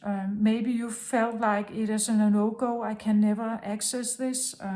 Maybe I shouldn't access it. Maybe it becomes like an endless abyss, and I become obsessed in it, and I can't seem to balance that with an ordinary life in human form here on earth, right? Because I still am in human form. I still have to function here. So if I get myself carried away here in an endless book of record abyss, then I can lose myself. I will no longer be able to care for myself and those closest to me. I will not be able to be responsible, maybe. Maybe I will not have the money. Maybe I will lose the money, right? I don't feel safe going down that road. So yeah, there's a lot of stuff going on, whether you want to embrace something like this. I feel like there could be great passion for it. But at the same time, you know that if I take one step in, it lures me in. And I could become obsessed about finding the truth, but maybe also bringing to the surface, right? Maybe speaking it. And sometimes people are not ready to hear it, right? Sometimes people are not ready to hear something. Then they become angry with you, right? Then they don't like you. Then you can't play in their garden and so on, right? That kind of stuff. So that's what I feel like. You're not speaking necessarily. Maybe you do know something, but you're not speaking because what you learned from that experience is that it gave you unsafety. It was not safe for you to speak that truth. This is what I have for you, Taurus. I hope this helped you somehow. Please take very good care of yourself out there. Love and light to you. Bye-bye.